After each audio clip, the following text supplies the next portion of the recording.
And welcome to our very unusual COVID holiday show and gift guide. This is a bit of a change from previous years, isn't it, Tim? Absolutely, it is. Absolutely, but whatever. It'll work out. It's all going to work out. You know, we were just talking before the show about the Warner Brothers news. Why don't you go and tell the good folks what that all means? Which literally just came out in the last few hours. So Warner Brothers has decided that its entire slate, starting with Wonder Woman, will be a day and date streaming and in theaters. But it's going to do every one of its major motion pictures across 2021. It's a 2021 thing. It's a 1 year thing, but they've decided that everything that was meant to release in theaters will be releasing, I believe, on HBO Max, Yeah, if I'm not mistaken. So it's a big deal. it's a really big deal. What it's gonna do is it's gonna piss off theaters. It's gonna piss off the Academy Awards. It's gonna piss off other studios. It's gonna piss off a lot of people. And ultimately, I don't think it's going to work. I mean, the behind the scenes of this is very simple, which is that AT&T, who owns Warner Brothers, who is basically a tech and communication company that is not invested in movies or storytelling or Hollywood history or nostalgia or libraries. They are invested in turning a gigantic profit for their shareholders every 3 months. And they have $150 billion in debt that they have to get rid of. And they do not want to do anything to their core business, which is wireless, cable, all the tech stuff.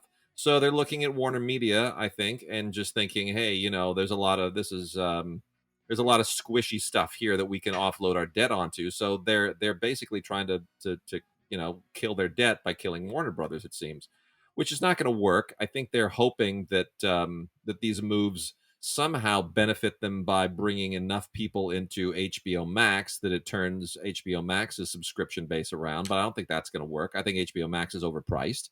Um, and honestly, I mean, why would anybody, if you're going to pay money for the new Matrix film, do you really want that experience to be on your TV where you're already paying, a hundred and whatever dollars a month for all these streaming services, and you're going to pay an additional $15 for one movie? I don't think you're going to do. If you're going to pay $15, you want to go to the theater and see it. Well, as is the case with most of these things, I begin by asking myself, what would I do? What am I going to do? Not as a film critic, but as a member of the audience. What am I going to do? Wonder Woman is going to be opening up. I want to see Wonder Woman. I love the first Wonder Woman. I want to see this Wonder Woman. Okay. Day and date. What am I going to do? To be honest, I think I'm going to be watching it on my big old 4K TV over here. But for $15 or $20 or $25? Or even more. Of course, it would cost just as much to physically go and see it in the world. And at this particular moment, where we are, I think that would be the choice. Now, to me, what that means is here in Los Angeles, where we are, by the way, there's still all sorts of restrictions for theaters. You can go to the theaters, but there are all kinds of restrictions and whatnot that are relevant. I'm assuming now that perhaps these restrictions will not be as relevant well after Wonder Woman opens. When is that, by the way? Is that Christmas? Christmas Day. Christmas Day. Yeah. So we won't be there with the vaccine and all that by then. But as we move deeper into the year, vaccine and all of that, yet the Warner Brothers movies will still be doing this over the course of the rest of the year. And I can see how a whole lot of people are going to choose to simply forego going to that movie, going to the physical movie theater, to see some of the films that we're talking about, Deadpool and whatnot. But I guess I'm wondering what the calculus is for. I mean, you gave your suggestion of what it is. They're just basically what you're saying is they're willing to eat the year in theatrical release revenues, take the loss for 2021, make what they can on HBO Max, and and whatever money comes in through Yeah. theatrical, and not concern themselves at all with what the final box office is on any of these Yeah. things. I think because what they're looking at is very short-sighted. This has been one of my long-standing complaints about Hollywood in the corporate era. Corporate ownership of Hollywood kind of started in the 1960s, accelerated throughout the 1970s, but metastasized in the 1980s. Yeah. and Sony the takeover of Columbia and all of that. that Yeah. was the last big one, right? That was the last, when News Corp took over Fox and Sony, and Coca Cola first. Actually, Yeah. Coca Cola took over Columbia, and then Sony bought them in like '96, I guess it was. So that's or '86, but that's really when everything turned. And the problem there is that it takes 2 years to make a movie, but a publicly owned company has to be able to move the needle on stock price every 3 months. Those two things are fundamentally incompatible. I cannot get on an earnings call with people every 3 months and give them guarantees regarding products that take 2 years to make. Mm. You just can't do it. And you can't give them assurances that can't be put on a spreadsheet. You can't say, "Oh, but you can take this to the bank because we have a really good relationship with Steven Soderbergh." Well, I can't put that on a spreadsheet. I can't monetize my relationship with Steven Soderbergh. How do you give that to a Wall Street analyst? You don't. So I think fundamentally the movie business has a natural incompatibility with Wall Street. And that has been a restless relationship for decades. And I think now with the pandemic and this perfect storm of everything that's happening with streaming and Netflix and tech, I think we're just in a really, really bad spot, and it's got to shake out. And I don't think this is going to work out well. Mm. I don't Yeah. think so. Yeah. Yeah. I can't see Disney doing it. No, no. But Disney's a better structured company. I mean, right? They're a proper entertainment company. AT&T and Comcast are not entertainment companies. They're tech companies, right? Yeah. I mean, Yeah. they're communications companies. Disney is all about the intellectual property. I don't think AT&T did. Creating all those brands and That's it. acquiring all those brands and Yeah, going into the vertical sort of pipeline of yeah. that's it. Yeah. Yeah, man, Yeah. it's a hell of a thing though. It is a hell of a thing. We're in uncharted waters, and it's gonna be a hell of a year. We're gonna look at 2021 obviously as a time to get back to normal. Hopefully, they say the vaccines can be distributed to an effective degree by May. That's the plan, that we will be able to see this thing fundamentally disappear by May, June at the latest. That's what they say. I'm hoping they're right, because nobody's going to budge until that happens, whether right or wrong. But I think we're probably looking at this point at 2022 for some semblance of normality, hopefully. So let's see how that shakes out. And just hang on for a bumpy ride. But in the meanwhile, we've got a holiday show today, and we have giveaways. Tim, do we have the mother of all interviews, or what? Yeah, a true sort of godfather of cinema, particularly sort of a certain kind of cinema, but the great and Ah, wonderful Mr. John Badham. it's Sort of it is virtually such sat down such a with us, and privilege it's to really a talk to great him. piece. It's fantastic. He has a new book, of course. It's Yeah, it's second edition of his previous book, but it's a second edition. It's all nice and refreshed and out from Michael Weezy Productions, and it is John Badham on directing in its second edition. Nice red cover. It's a beautiful book. We talked to him about it, had a good long chat. What a delightful man.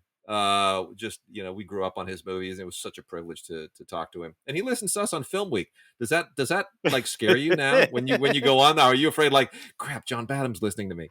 What am Man, I gonna What am I gonna say? you got to try to put these things out of your mind when you're talking about, That's it. that's right. Yeah.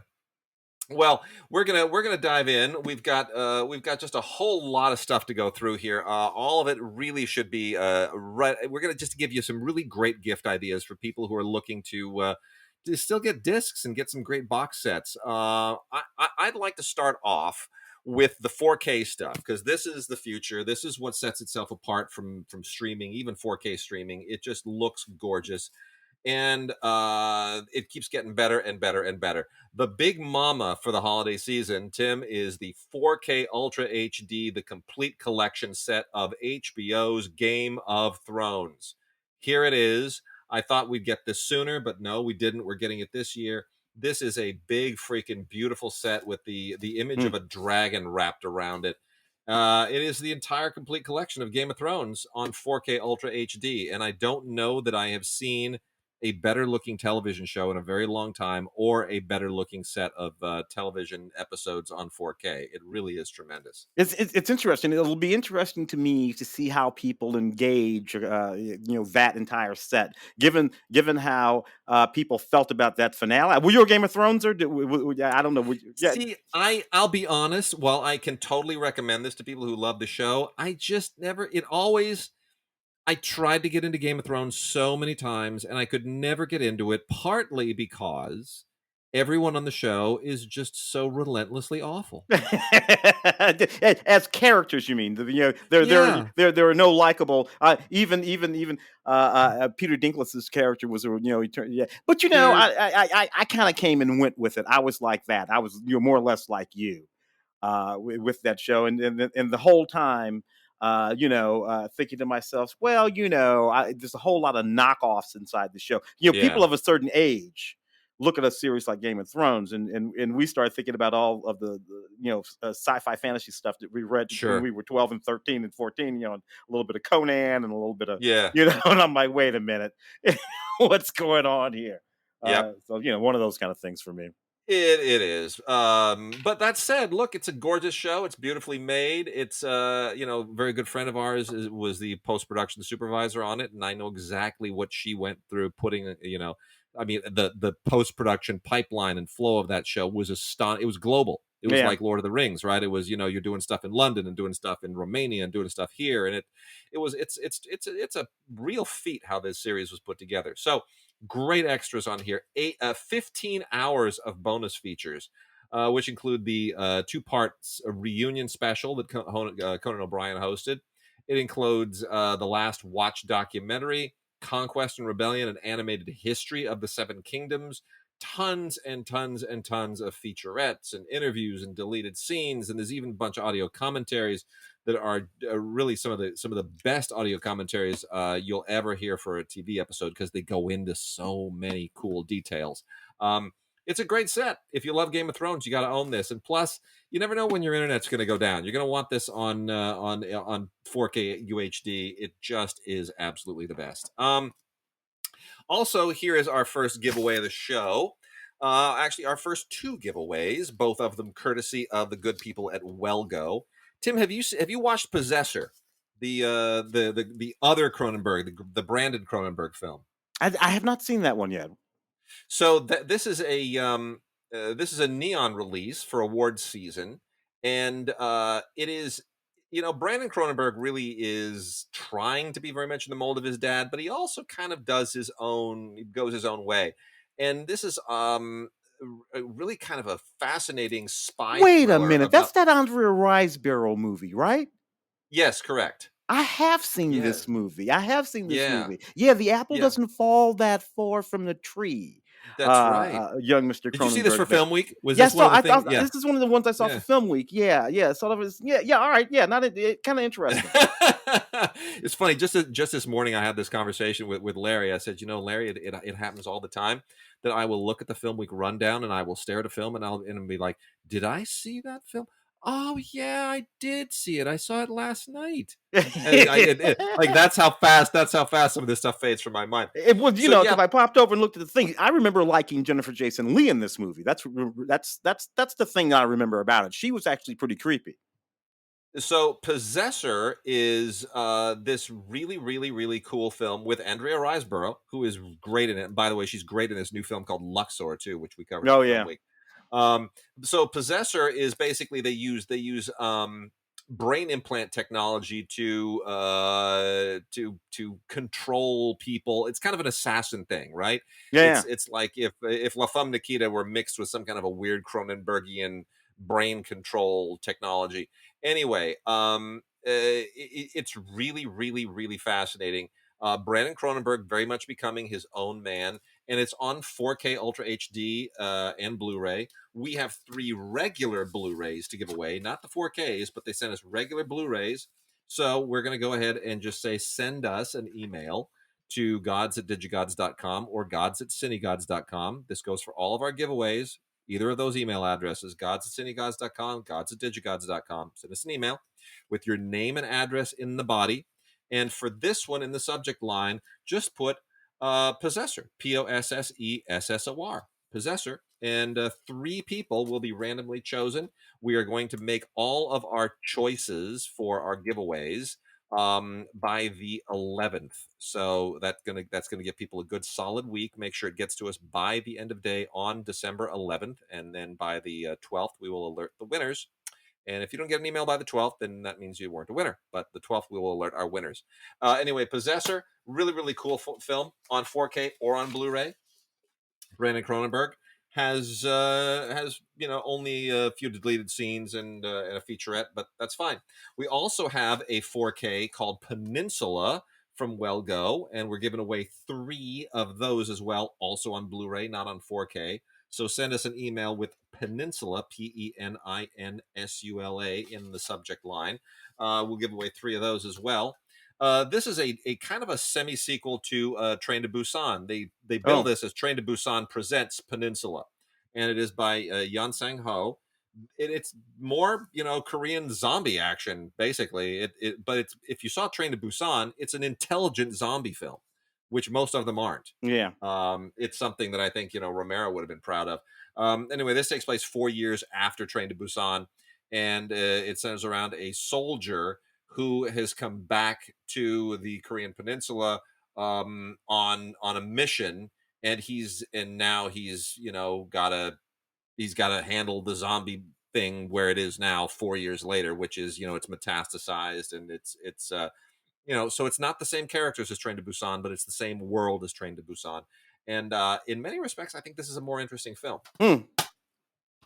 Let's see. Next on the 4K list is Lord of the Rings trilogy on Oh, wow. 4K Ultra HD. We're going to give away one of these.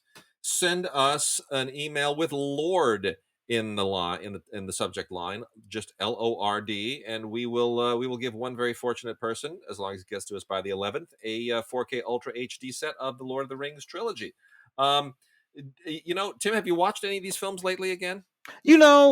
Actually, I had reason to go through most of those films about a year ago. I was watching, DVDs. Right. But these 4K things, I've seen just a wee bit of some of them, and they're absolutely spectacular. It looks so freaking good in 4K. I almost didn't even want to see it projected again. I Yeah. mean, it looks that good. It really, really does. They've done a great, great job on it. Um, this has all of the theatrical and the extended movies. This is everything on 9 discs. It's a very slim set, but you can upgrade from whatever sets you had before. You can get rid of all of it, all the theatrical, all the extended cuts, all of it. It's really, really amazing. But I'm gonna say, I know I'm one of the few. I still prefer the Hobbit trilogy, which is also out in 4K. We're also giving out one of those. Hmm. Send us an email with Hobbit in the subject line. Even though I was originally skeptical, how you just go into the well too many times. You're stretching the Hobbit out across 3 films. It doesn't deserve Yeah. it. You did Yeah. you did all the whole other trilogy in 3 films, and now you're taking the one little book of the Hobbit. You're turning that into 3 films. Not on board. You know what? I wound up really enjoying it. I don't know about Yeah. you, but I still really enjoy it. Yeah. Yeah. Yeah. Yeah. Of them, those would be the three. Yeah.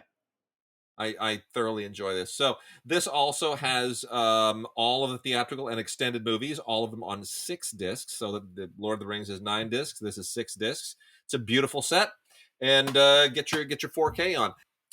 And then we've got some great 4K anchored releases for some big, super big Hollywood stars. 2 of the biggest stars still alive, both of them remarkably ageless. We're starting off with Eddie Murphy. Hmm. Two 4K Eddie Murphy releases. The first one is Coming to America, 4K Ultra HD Coming to America. Absolutely fantastic. It is a steelbook. Eddie is ageless. Arsenio's ageless. Unfortunately, the sequel is going straight to streaming now, Yeah. That's kind based of on what we are. disappointing. Yeah. Yeah. Yeah. What are you gonna do? But a lot of featurettes on here. Great stuff, especially on the makeup work of Rick Baker. Some stuff on the costumes. I mean, some wonderful behind the scenes stuff for Coming to America. Child, which is an underrated Eddie Murphy movie, is, I must say, in Trading Places. Yep. Co-star in Eddie Murphy movie. And Both of those are those just on the. those are just out on Blu-ray. Yeah. Those are just Blu-rays. But Yeah. yes, those are out as well. The Golden Child and Trading Places. Trading Places is a holiday movie. We always forget that. That's a Yeah. Christmas movie. Yeah. Yeah. Yeah. It's a great Christmas movie.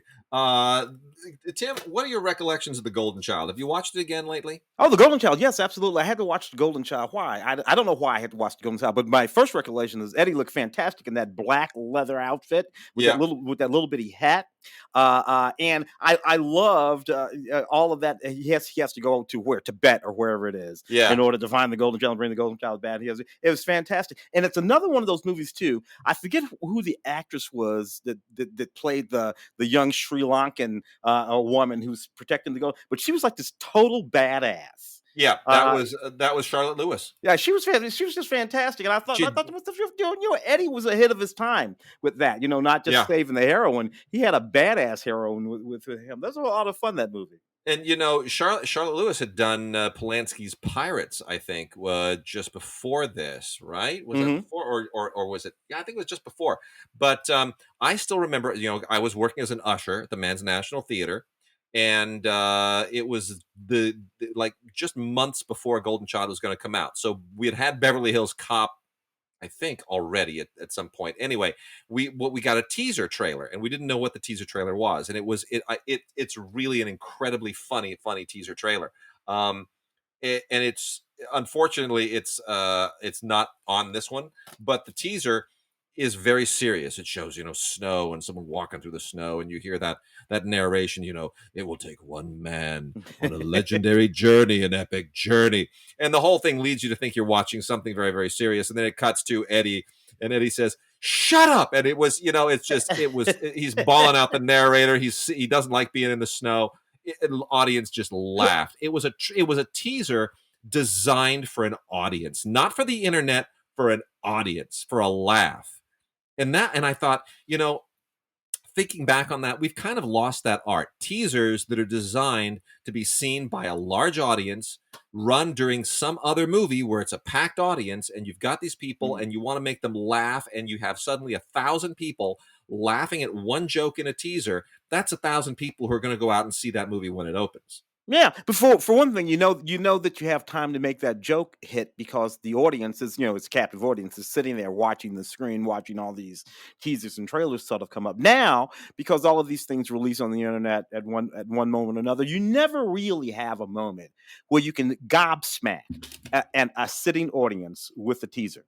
True. The way the Independence Day, I remember sitting with Bridget at the theater the first time we saw the Independence Day trailer, with the darkness of Yeah. the for the would come up, and you're sitting there in this audience, you see this thing, and the room gets even darker, and you just simply you release that equivalent trailer today for some horror movie or whatever it is or a space movie. You simply can't have the impact that trailer had in that theater with that 1,000 No. people. You just can't do it. It just doesn't Can't do work. it. Yeah. Can't do it.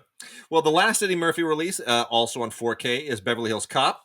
The one, the only, the original, which again, I worked at the theater when this thing opened. I remember what a huge deal it was. I mean, Eddie was a star, but he was not a mega star. This film made him a mega star. This film put him way over the top and made an outrageous amount of money. It made Martin Brest a much bigger director than he ever could have imagined that he would ever become. Mm. The soundtrack sold outrageous amounts. Judge Reinhold's career was made with this thing. I mean, this movie was just a spectacular success. And you know what? It's another example of Eddie Murphy taking a movie over. I can't imagine anybody else in that part. Yeah, and Eddie was one of the few. That was not an SNL related movie. No, that's right. So Eddie was one of the few cats to come off SNL and make his way as a movie star without it being a sort of SNL-y sort of project, a sort of Lauren Right. Michaels sort of production. Eddie, just came into mainstream Hollywood, sort of doing this thing. He wasn't repeating a shtick that he did from SNL. He wasn't doing, Jerry Lewis or Dean Martin or anything or Gumby or whatever. It was a unique sort of feat that he had. So yeah, and what's it been now? 40 years. Eddie Yeah. Murphy Yeah. has Isn't been that a, amazing? a mainstream Hollywood movie star. 40 years, 4 decades. That's astounding. It is astounding. And the only person who can measure that, who can hold up to that kind of longevity, is the other star we're going to talk about, also with a long relationship with Paramount, Tom Cruise. Yeah. The ageless freaking Tom Cruise. Um, Two Tom Cruise movies on 4K. for the season. Michael Mann's Collateral with Jamie Foxx, and the original Top Gun, which I also worked for. It's funny; I remember working all these as an usher. Top Gun is in a steelbook, just like the Trading Places, exact same kind of a steelbook. And that also, I'm wondering when we're going to see the Top Gun sequel, because that's been postponed indefinitely until next year, and Yeah. that's not going to go streaming. Paramount's not playing that game, so we're going to have to wait a little while before we see that. But Tom Cruise in Top Gun, still a legendary performance. Kelly McGillis, the music, the Tony Scott direction, the whole thing. You know what? Val Kilmer in Better Times. I mean, it still holds up. It's still nostalgic, and it's got a heap of great extras on it. Most of them on the Blu-ray. But what a gorgeous movie! The sound is to unbelievably die for. I remember one of the things with the sound in Top Gun was that our theater was playing it too loud, Yeah. because I remember the sound editor. I later took a seminar with the sound editor for Top Gun that was sponsored through the Academy. And I remember she was talking. It was at one point she said, and then I remember when the film debuted at the National, and I thought, yeah, what do you remember? She said, I walked in and I wanted to scream because it was too loud, and I thought, oh damn, I remember when I got there, it was like shaking the walls. I thought that was cool. So the sound editor didn't like how loud we played it, but whatever. Collateral, Tim, Collateral, Tom Cruise and Jamie Foxx both cast against type. Jamie Foxx playing kind of a nerd, and Tom Cruise playing the bad guy. That was quite a shift. It was wicked. If I'm not Nobody really mistaken, that was remembers what a big deal that was. it was one of the early films, one of the first feature films that was shot HD. I guess it would have been Yes, HD you're right. at the time. You're right. It And was. and that was sort of a big deal. It was an interesting thing. I remember being sort of critical of that at the time because on the theater screen, HD was still a little present. It was a little harsh. Yeah. To my viewing. I was a 35 millimeter purist for a long time, but nevertheless, it sort of got the ball rolling on that. Michael Mann just sort of being ahead of the curve when it came to a whole lot of that stuff. Jada Pinkett in that film too, by the way, she was really Yep. really good in that movie. Yep. It was a really, really unusual film for everyone involved, and they all did a great job. And I think it's a very underrated Michael Mann film. Also, for a couple of interesting titles here, I'm going to give us another giveaway, which is V for Vendetta. Send us an email that just says V, just the letter V in the subject line, if you want to get the 4K Ultra HD of V for Vendetta. This was not hugely successful at the time. I think it dates okay a Hmm. little bit. This it's the politics of it are a little bit. I mean, they were out of date at the time, somewhat too. The whole Guy Fawkes thing. Yeah. It's okay. It lives. It makes sense in the context of of a sort of Wachowski canon of Yeah, films. If you think about the Matrix films and this and all that kind of stuff, James McTeague, I think, directed it. directed it. Yeah, But nevertheless, the Wachowskis sort of wrote it, so it makes sense in that sort of can. Hugo Weaving, of course, right back there, Natalie and Portman. yeah. Natalie So, Portman, very so good. but yeah, but yeah, it sort of makes sense as a part of that grouping of films. Yeah, so for its moment, good thing. Anyway, looks gorgeous on 4K, as they all do, and there's a great conversation between James McTeague and Lana Wachowski on this, along with the audition from Natalie Portman, which is fun to watch. I had never seen that before. Hmm. She auditions very, very well. Also on 4K, the Harry Kume movie Daughters of Darkness on 4K Ultra HD, the first 4K from Blue Underground. Cool lenticular cover. Great kind of exploitation film. Has two audio commentaries on it. One with star John Carlin and journalist David Del Valle, and then co-writer director Harry Kimmel. On the other audio commentary, both of them really good. Lots of interviews and really really cool featurette material, radio spots, a lot of great stuff on this. If you're not familiar with the film itself, Daughters of Darkness, it was Mhm. made 50 years ago. This is its 50th anniversary, Yeah. and effectively kind of a it's like a legendary underground, not underground, but an exploitation seduction film. And it goes into a really nasty kind of a horror violent direction, as exploitation films often do, to punish people for all of their lusts and their desires. But it's incredibly well shot. The way these two women, kind of plot this. How to seduce this newlywed couple and to really undo their lives. It's a really cool artifact of its day. 50 years later, kind of fun to watch. We also have on 4K Ultra HD Arnold Schwarzenegger in Total Recall. Oh wow, yeah. Tim, this film looks ridiculous. Well, yeah. What are you gonna do in that situation? I did the junket for Total Recall way back in the day, and of course, it was nothing at all. Verhoeven, right? Yep. Nothing at all like the sort of Walter Mitty sort of story that it's sort of based on. At Yeah. all, which would never ever have starred Arnold Schwarzenegger. No. No. And I don't know, in a campy sort of way, it's kind of fun though. And It is. plus, Rachel Tickerton is in that movie, and I still adore Rachel Tickerton. Oh, so good. So good. For sure. Rounding out all the rest of our 4Ks, want to include for our gift guide, and there will be more on the CineGods site, but also want to include for our recommendations Full Metal Jacket, Mm. the Alfred Hitchcock Classics Collection, Rear Window, Vertigo, Psycho, and The Birds, and Jaws, the 45th Anniversary Limited Edition. Those all were recently covered on the podcast. We are including those in the gift guide as well. And then lastly, wrapping this all out, the last television 4K that we got here is Westworld Season 3, The New World. Our good friend Sherm was on Mm. Season 1, correct, Tim? Yes, correct. He was Sherman on, Augustus on season 1 of Westworld. Yes, great. and he was recently announced on Season 4 of Stranger Things, which is Stranger shooting Things, now. yes. Yeah, Well, out there shooting in Georgia and New Mexico. Well, season 3 of Westworld continues to push the envelope. I was skeptical when this was announced, but I think they have continued to make it a really interesting show season over season. And here it is. They've got 6 featurettes that deal with the making of the thing. They've got 4 other featurettes that are sort of more broadly oriented toward the world, and a really interesting set of mini featurettes about the episodes themselves. So a lot of behind the scenes material there. We also have Mad Max, the original Mad Max on 4K Ultra HD, the Ooh. first 4K from Kino Lorber.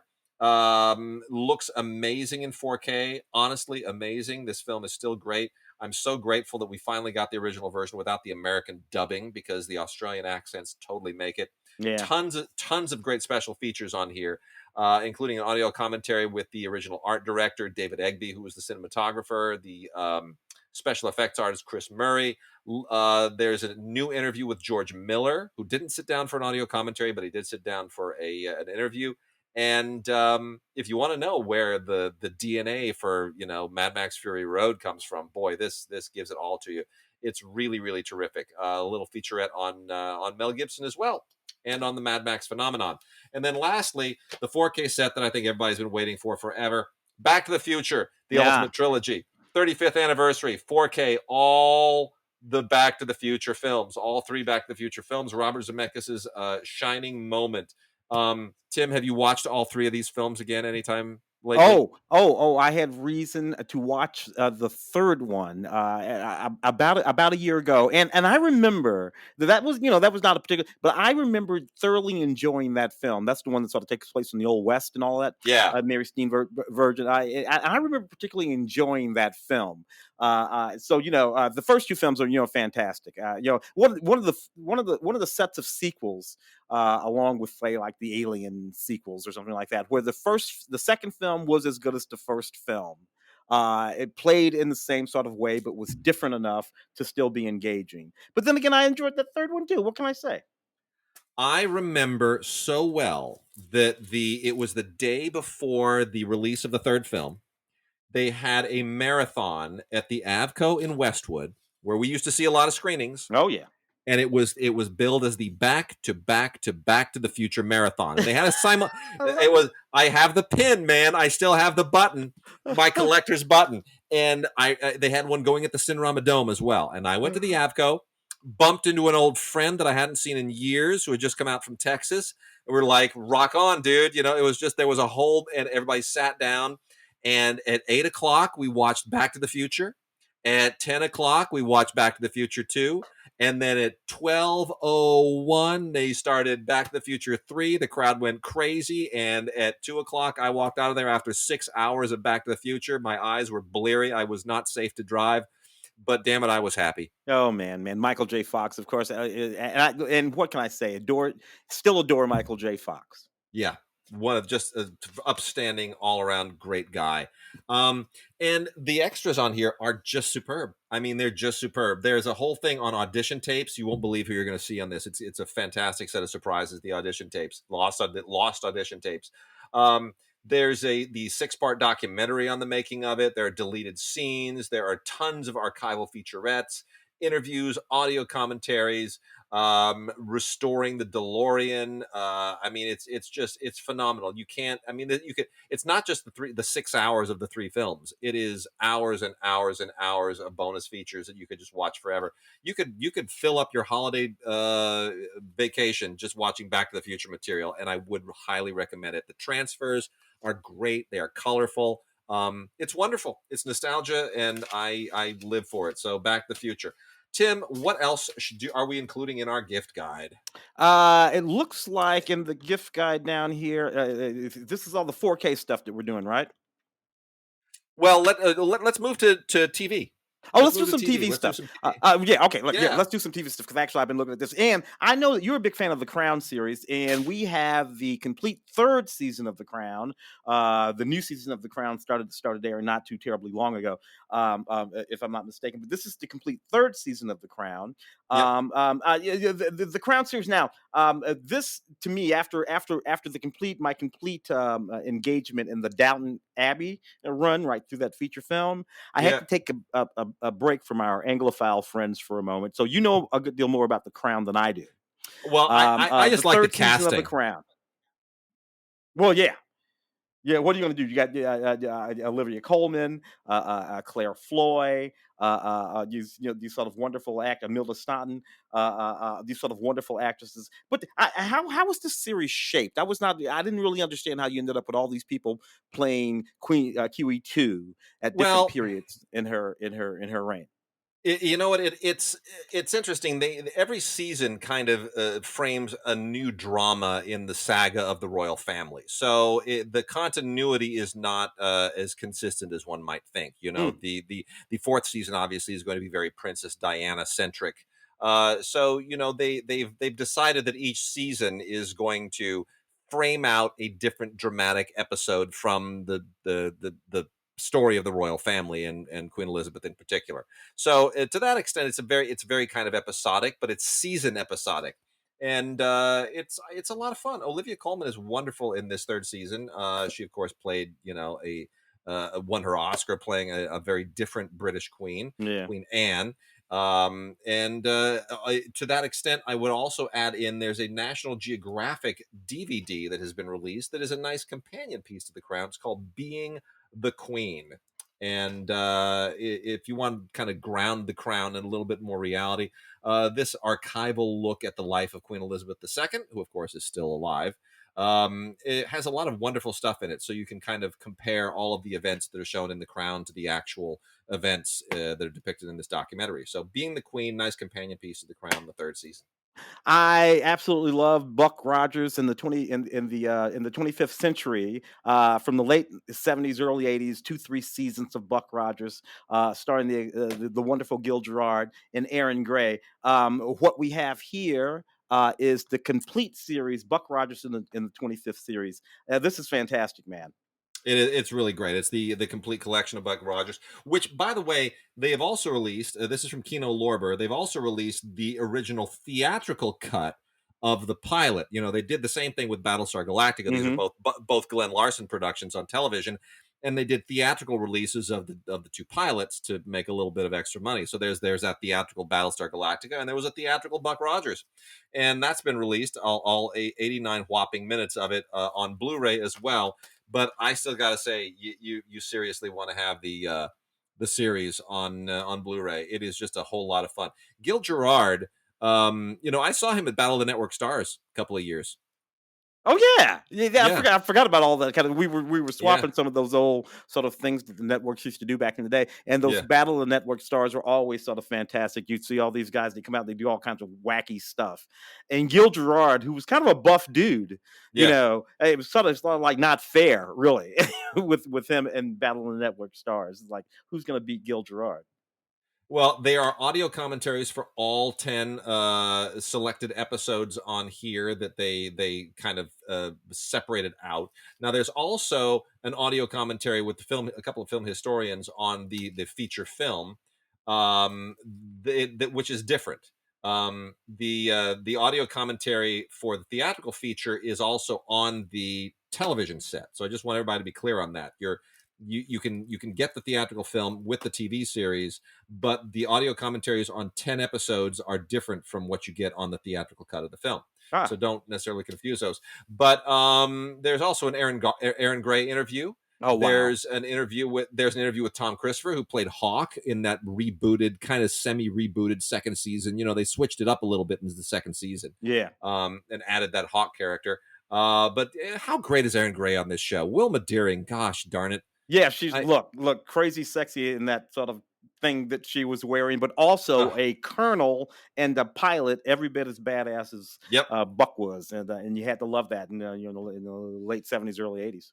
I Some of the highlights of my youth were watching Buck disco dance with Princess Ardala, and then watching the Mel Blanc voiced robot Tweaky say "bitty bitty bitty bitty get down." As corny as that was, it was a whole lot of fun.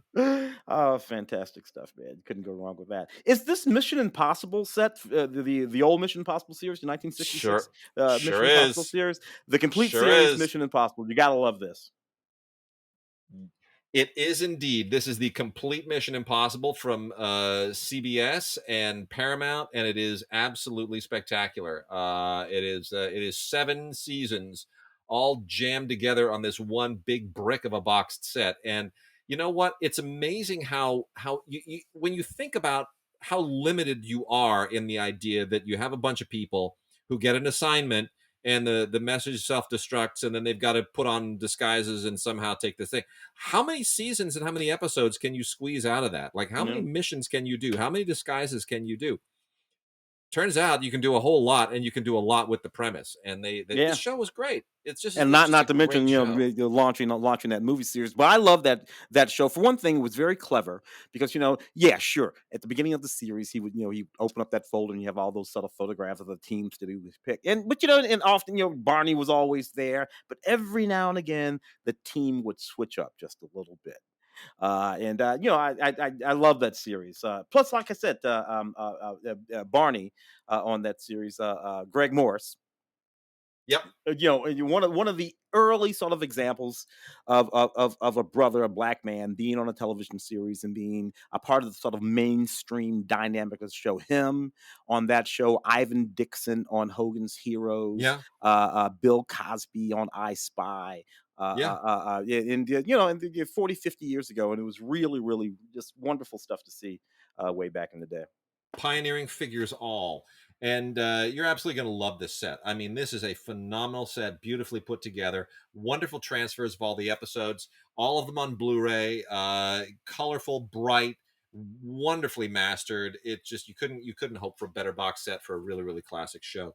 For a more recent show is Steven Universe. I know there are a lot of fans out Oh, there Rebecca Sugar, yeah. about Steven Universe, the Steven Universe complete collection from Cartoon Network. This is a very, very nice set as well.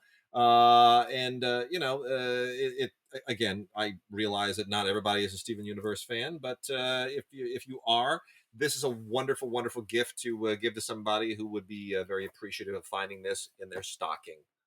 Yeah, I actually dig that. Look, Rebecca Sugar, I think, is a really, really, really sort of extraordinary sort of animator and sort of sensibility. And she's one of the few women who sort of like are Yes. hitting up series like that. So she's really sort of fantastic.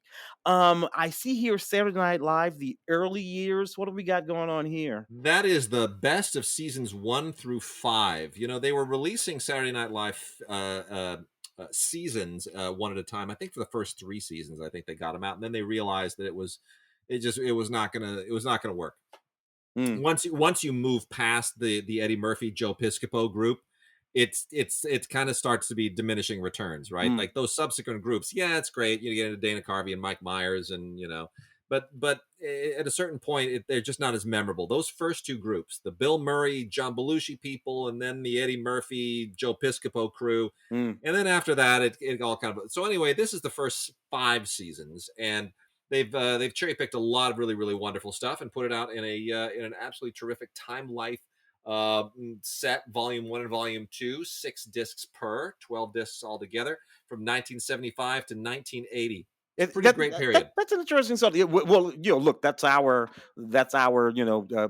early Saturday Night Live. First Yep. years of watching that show.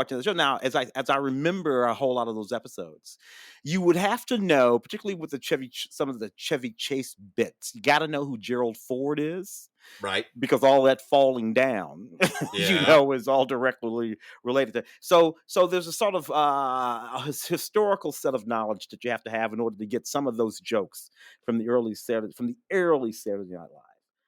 Which is sort of interesting. Some of that goofy stuff that Gilda Radner and Bill Murray were doing, that stuff still plays. Oh Just yeah, for sure. absolutely. Also want to make mention for the Star Trek fans, the Captain's Collection. This is a collection of 4 documentaries where William Shatner kind of explores the Star Trek universe and the world of fandom and everything pertaining to it, and they're all put together on what's called the Captain's Collection: Explorations by William Shatner. And it includes the Captains, Mm. where he talks to Patrick Stewart and Avery Brooks and Kate Mulgrew and Scott Bakula and even Chris Pine, which I could do without. No offense to Chris Pine, I just don't consider those films canon. Uh, and then there's also the Captain's Close Up, which is additional interview footage, kind of put around, framed out in a different way. Chaos on the Bridge, which is all about how Star Trek The Next Generation became a reality. And then lastly, Get a Life, which is a joke from the SNL interview, the SNL sketch where Yeah. Kirk has he balls out all the Star Trek fans, and that's just a very very personal essay on his part. So William Shatner anchors the Captain's Collection of 4 documentaries for Star Trek fans who will not regret getting this. If you've got a Trekkie in the family, and I speak as one, they will love this in their stocking. Absolutely, absolutely. What's this? Let's see. The Josie and the Pussycats, the complete series. Are we talking about the old cartoon series from way back in the day? We are, which is out not just on a 2 DVD set, Hanna Josie and the Barbera. Pussycats. That's right, but there is also a Blu-ray release from the Warner Archive collection of Josie and the Pussycats, the complete series, which I am so grateful for because I loved this series growing Oh up. yeah, I liked Josie and the Pussycats in outer space better. yeah. But I will wait for that to come out, and for now, I will take just the original series, which was very much kind of a Scooby Doo thing. I mean, it's a little bit of the Archies, a little bit of Scooby Doo. And we love Josie and the Pussycats. I even love the live action film. Oh yeah. I thought that was great. Soundtrack, So soundtrack to that movie is fantastic, man. oh, it's so good. So, yeah, 2 discs, either as DVDs or as Blu-rays. You definitely want to get it. It includes the featurette, "The Irresistible Charm of Dan DiCarlo, the Man and His Art," paying homage to the wonderful character designer. So, anyway, Josie and the Pussycats, love that band. And as long as we're talking about breaking down barriers, let's remember this was a cartoon Yeah, that for kids that created a band that included 2 white girls and a black girl, and yeah, one of the white girls was a redhead. There's a yeah. lot, you know what I'm saying? Like let's put a brown girl and a ginger in there, and make people deal with it, and So it was pretty great. so forward thinking, and again, they were all badasses. They were great. Here's a throwback to the same period, but a completely different sort of vibe. The Flintstones, the complete series, That's it on Blu-ray. fantastic. Yep, so good. The Flintstones is out Blu-ray, all 6 seasons, plus 2 bonus movies. You get the 2 Flintstones feature films thrown in here as well. I was able to look at a few of these, and I've got to say I think they did a really really good job with the transfers because the artwork is a little bit uneven across the seasons of this show, but they've done a really good job bringing it all kind of together. It still bothers me that they had two different actors doing the voice of Barney. That still Yeah. drives me absolutely crazy. That's like when Dick York becomes Dick Sargent on Bewitched. Still can't wrap my head around that. Uh, But anyway, no, it's really good. You can get the Flintstones on Blu-ray. It's fabulous. It includes the movies, the Flintstones, and WWE Stone Age SmackDown, and the original animated feature, The Man Called Flintstone, which is just an absolute delight. The WWE thing is kind of stupid, but it's pretty great. A lot of featurettes on here as well. It's just wonderful. The Flintstones, which of course was a spinoff from the Honeymooners. yeah. It was a riff on the Honeymooners, is Yeah, what it riff on the was. honeymoon. I was never a big fan. It won a whole lot of, I guess it would be Emmys here this last week, but Schitt's Creek.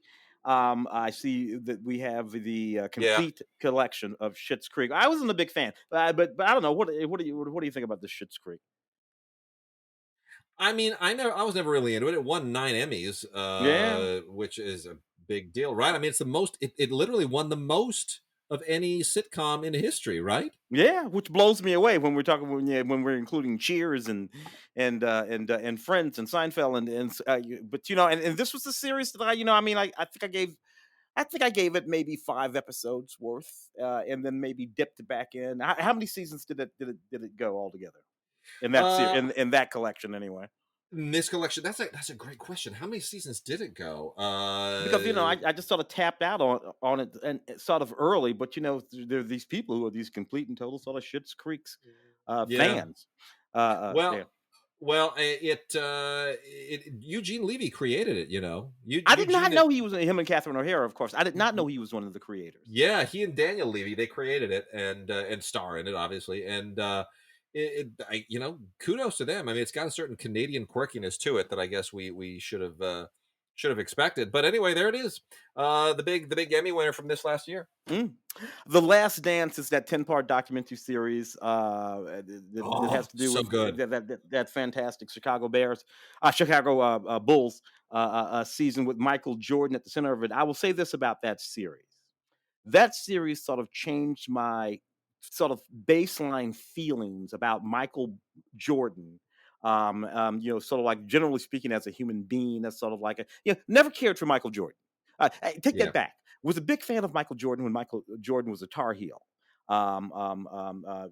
Wait, so we're talking a long time ago, and then he became a Bull. And I was a 76er fan. I was a Clippers fan.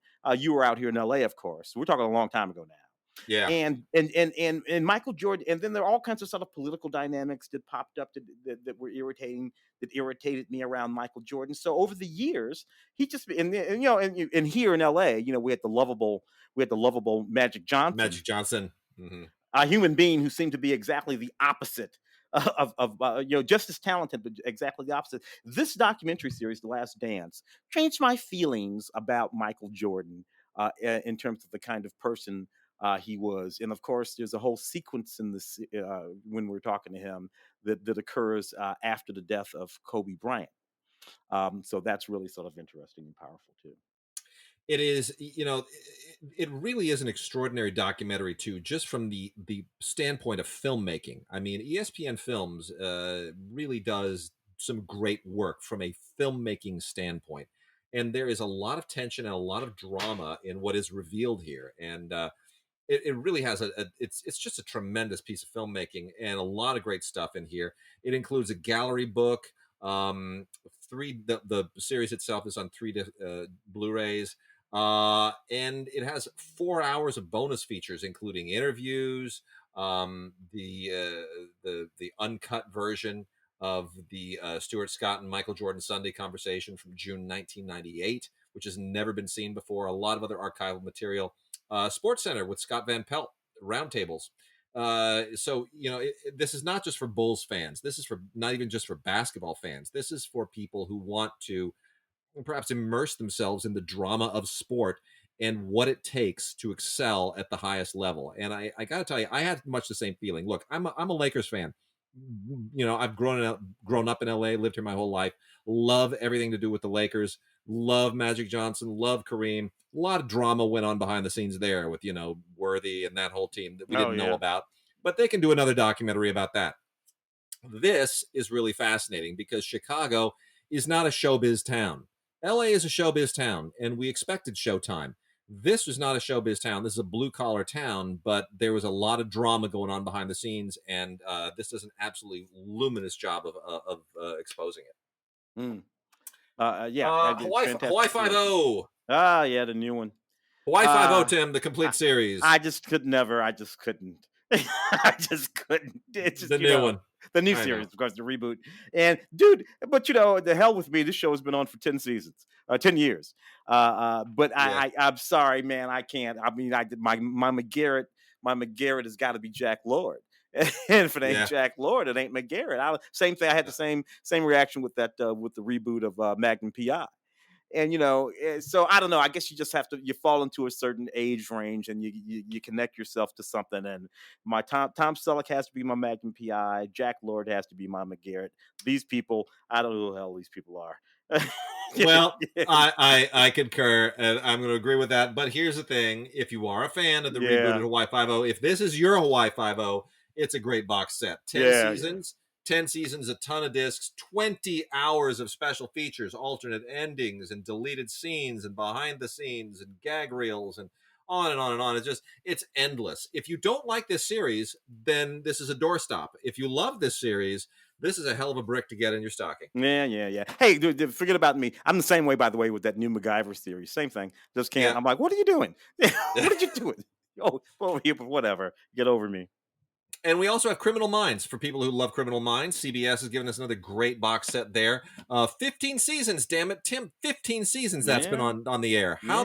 How the hell did that happen? And what's just broadly speaking, way long time ago, we had one or two series per decade that would really pull off something sort of amazing. You had Bonanza pulled off some 25, 30 years on the air. You had Mash that pulled off a crazy long run. The Flintstones, of course, on the animated side, and the Simpsons lately. But lately, in the past decade, or 2 decades, there have been a whole lot of television programming that just pull off these really amazing runs of a decade or I more know. of seasons. And that was simply not the case when we were coming up, man. Every blue No, moon that would happen. Every blue moon. I know.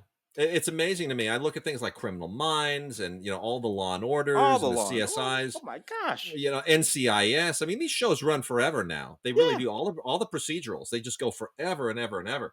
Um, so anyway, 17 hours of featurettes and things on Criminal Minds. I couldn't get into any of it. I tried to watch some of it. I don't love the show enough, Yeah. but it's a hell of a set. And then also, speaking of, The Office ran for 9 seasons, Yeah. which the original British one ran for what, one season? It's just yeah, it's very I mean, strange. You know, Ricky Gervais, he did it for one season, and then they booted it up here, and it ran for 9 seasons with Steve Carell.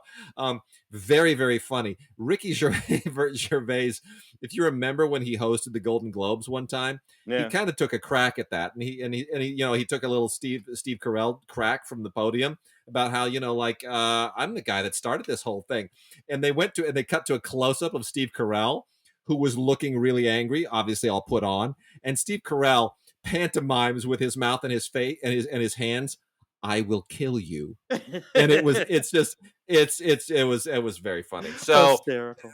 yeah, anyway, The Office, 9 seasons on Blu-ray. This is an incredible set. The show was never really that good looking to begin with. It wasn't that well shot, Well, but slightly on purpose, that whole sort of on gritty purpose. cinema verite thing, Yeah. but nevertheless, not a great looking show. Not a great looking show, but they kind of redeemed themselves on Blu-ray. It really does look good on Blu-ray. It's very sharp. It's very nice. Not too colorful. Doesn't look candy colored or anything, but they really kind of spruce it up. It's got a nice tenor to it. Um, Tons of deleted scenes and their extended episodes and featurettes and table reads and audition tapes and oh my gosh, there's just so much stuff on here. It's just hours and hours and hours of great stuff. If you are a fan of The Office, holy cow, you're going to love this. Wonderful gift. Wonderful, wonderful gift. Is that everything? Is that everything That that from the TV universe? that is everything from the TV I universe. was gonna bump over to some classic movies if you wanted to do some Do of it. those. Dive in. Let's dive in. I see here that what is this? The Godfather Coda, Oh my the gosh. death of Michael Corleone. What the hell is going on there?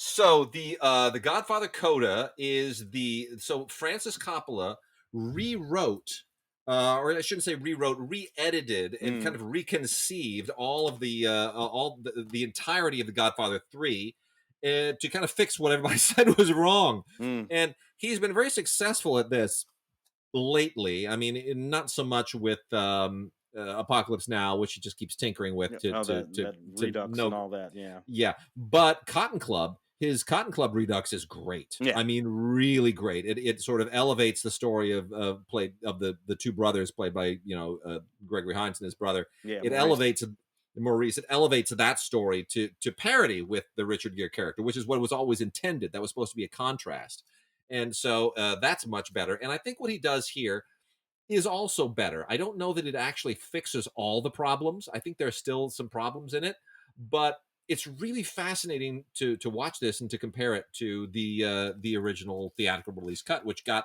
Oscar nominations and all. Yeah. And it has an introduction from Coppola. I wish it had a commentary. It really could use a commentary. I'm hoping that there is some more elaborate release of this on 4K along with the other films due next year. I suspect there is. I've heard rumors that there is.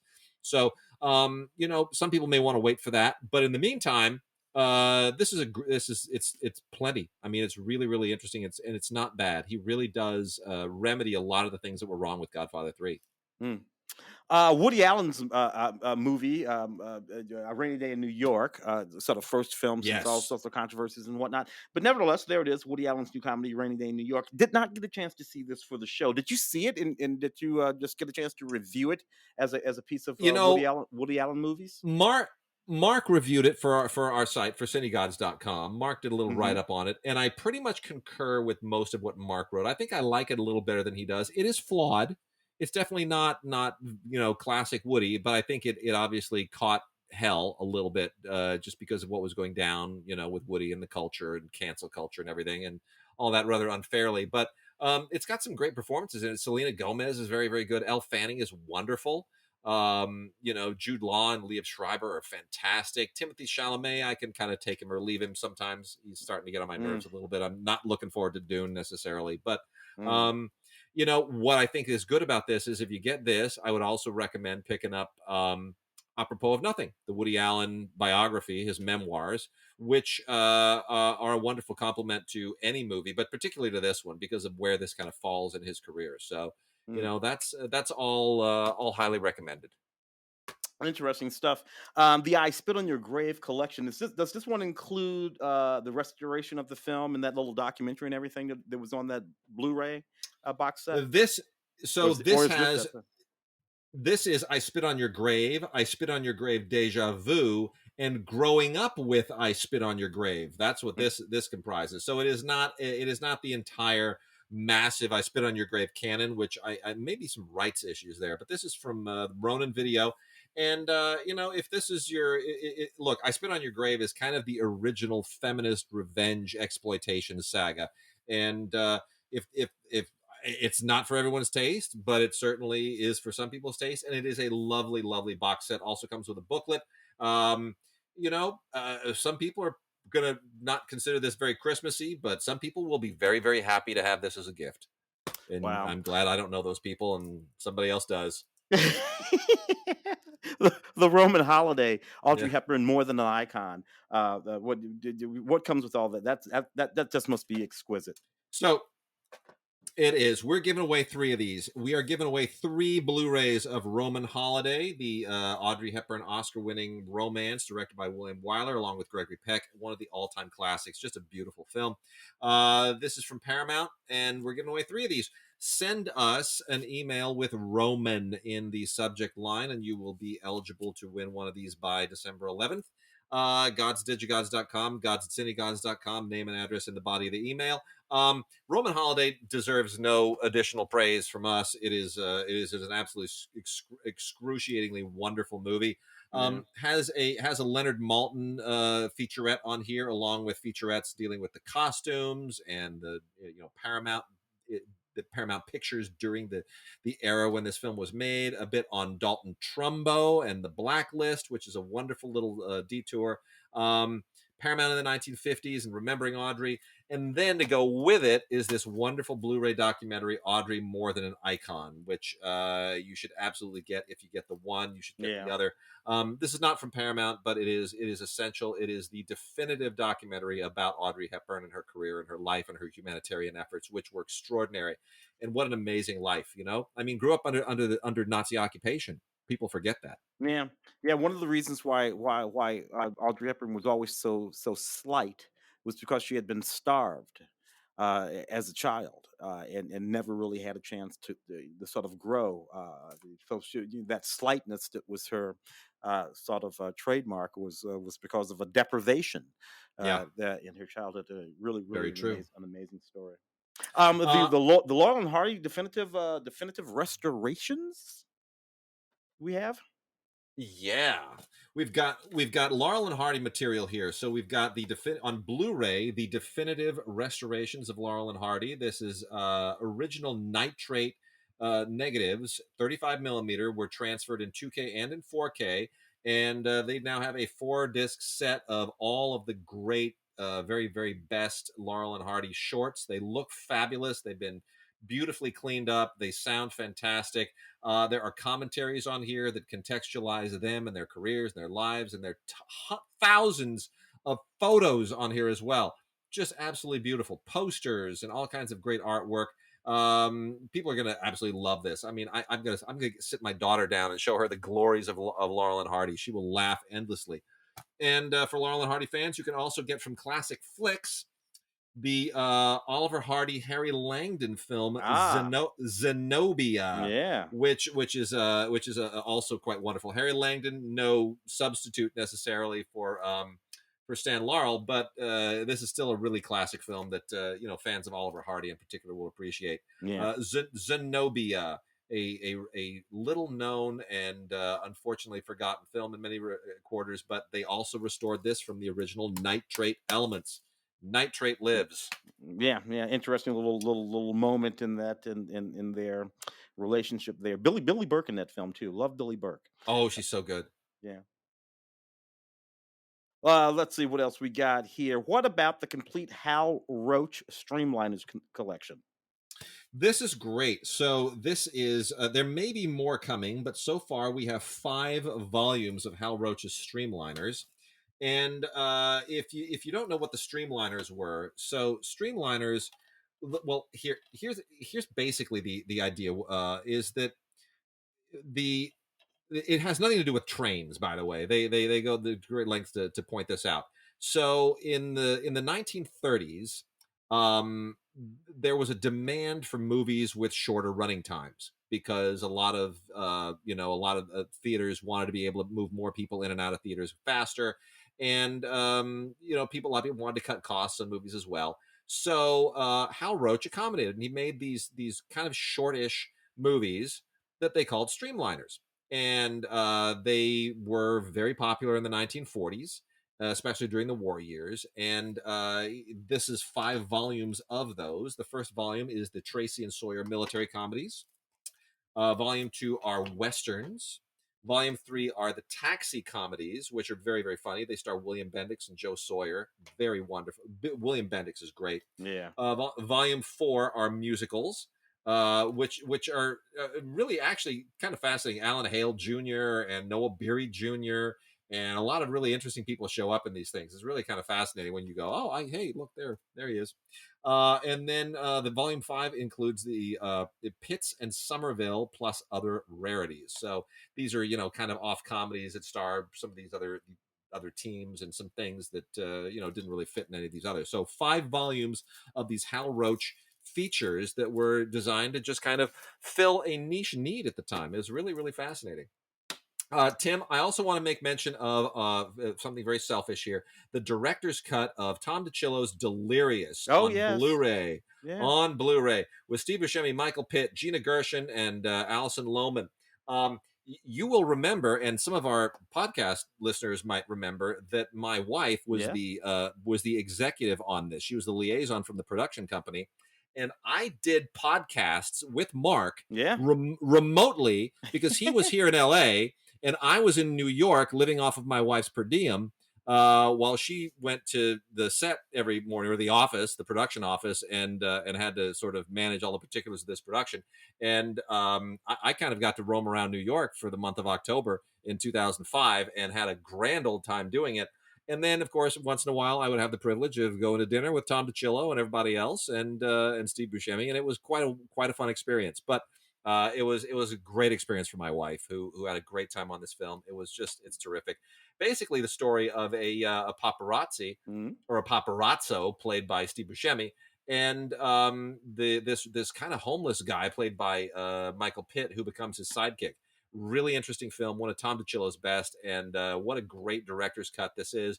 Tons of special features, wonderful commentary from Tom DiCillo that I actually lived vicariously through a lot of the stuff he talks about, and some wonderful featurettes and behind the scenes stuff on here. A lot of stuff I can't even talk about. A lot of stuff that doesn't show in these featurettes. I wish I could share the stories, like the morning that the phone rang really early and woke my wife up, and it was the Grips who were getting to prepare a location one morning, and it wasn't open. They didn't have the key to it like they were supposed to, and it was locked. And they could either wait and delay the production, or my wife said to them, and I was sitting there, I heard the phone. She says, "Can you take the hinges off the door?" And they're like, "We could take the hinges off the door." She said, "Take the hinges off the door." So they let themselves in, took the hinges off the door. Filmmaking, Yeah. filmmaking, and film production, baby. That's what I call producing. That's a producer right there. That's a Yep, producer. that's my wife. There it is.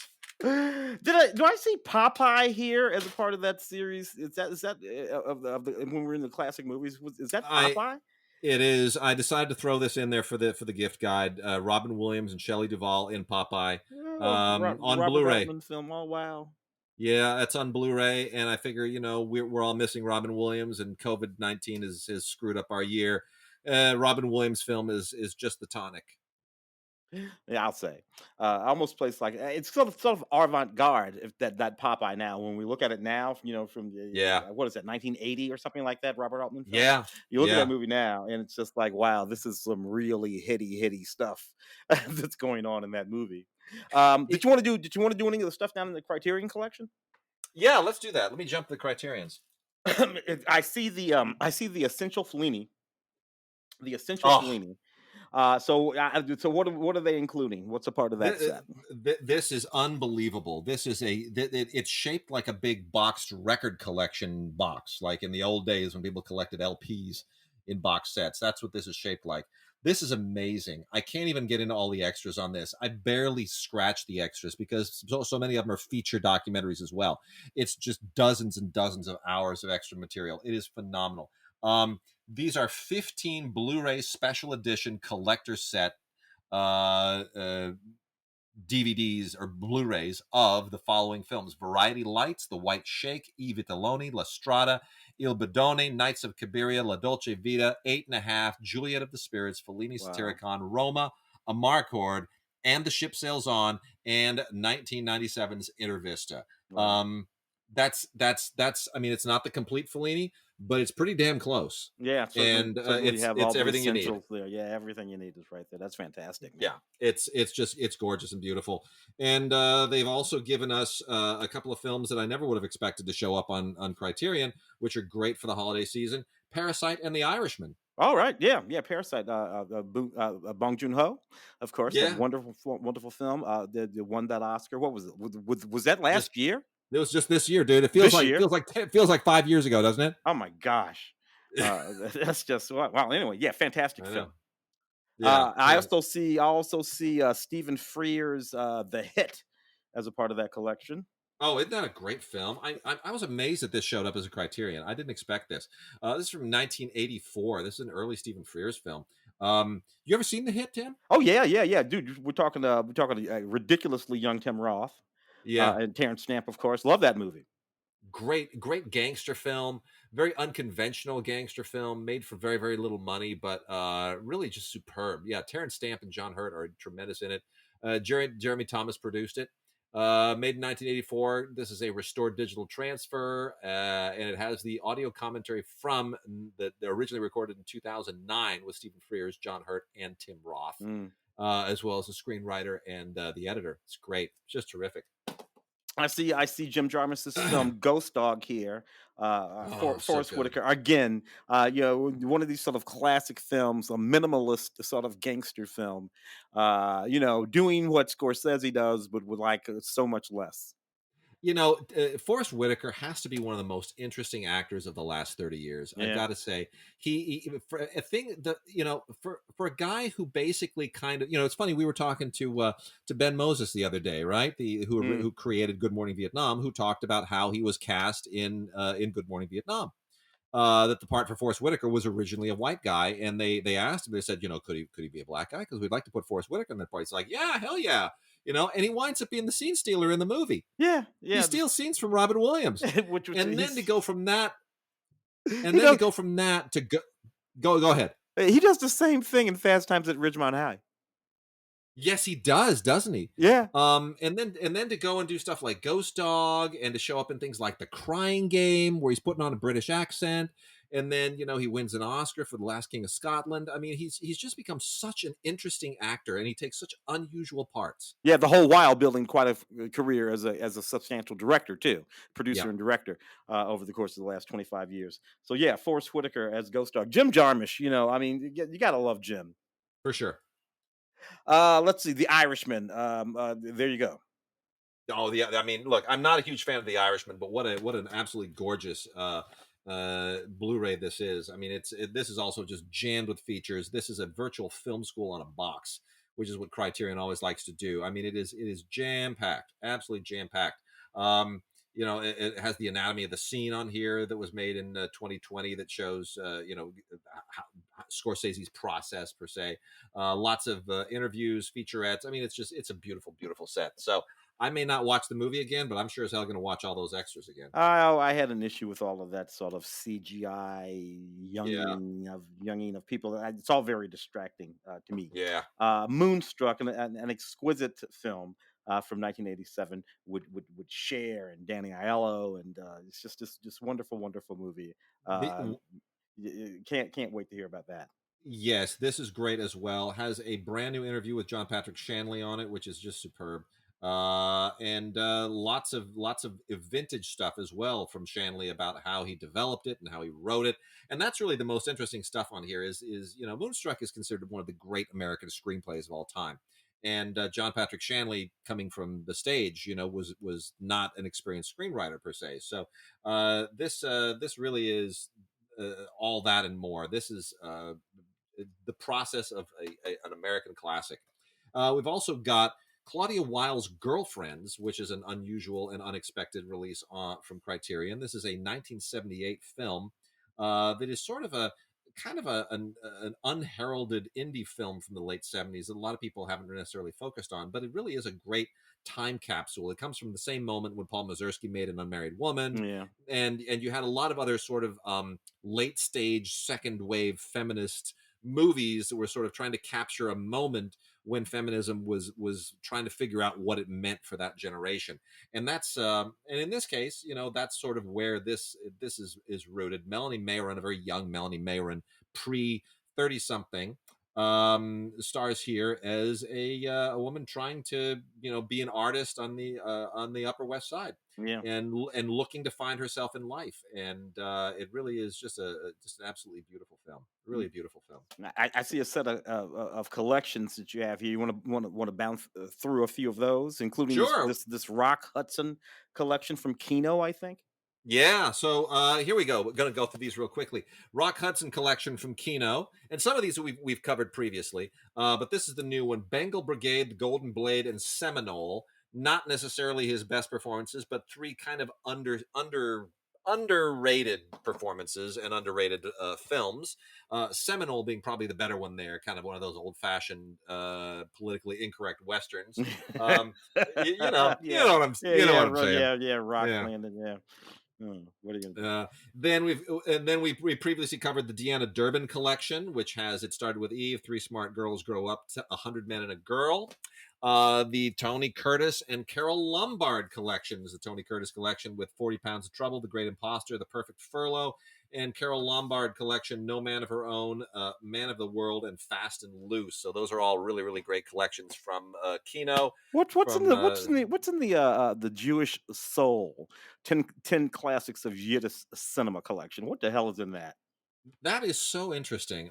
So Yiddish cinema, something that completely was off of my radar for the most part, is something that has always thrived in the United States. It's been its own kind of independent separatist cinema from the earliest days.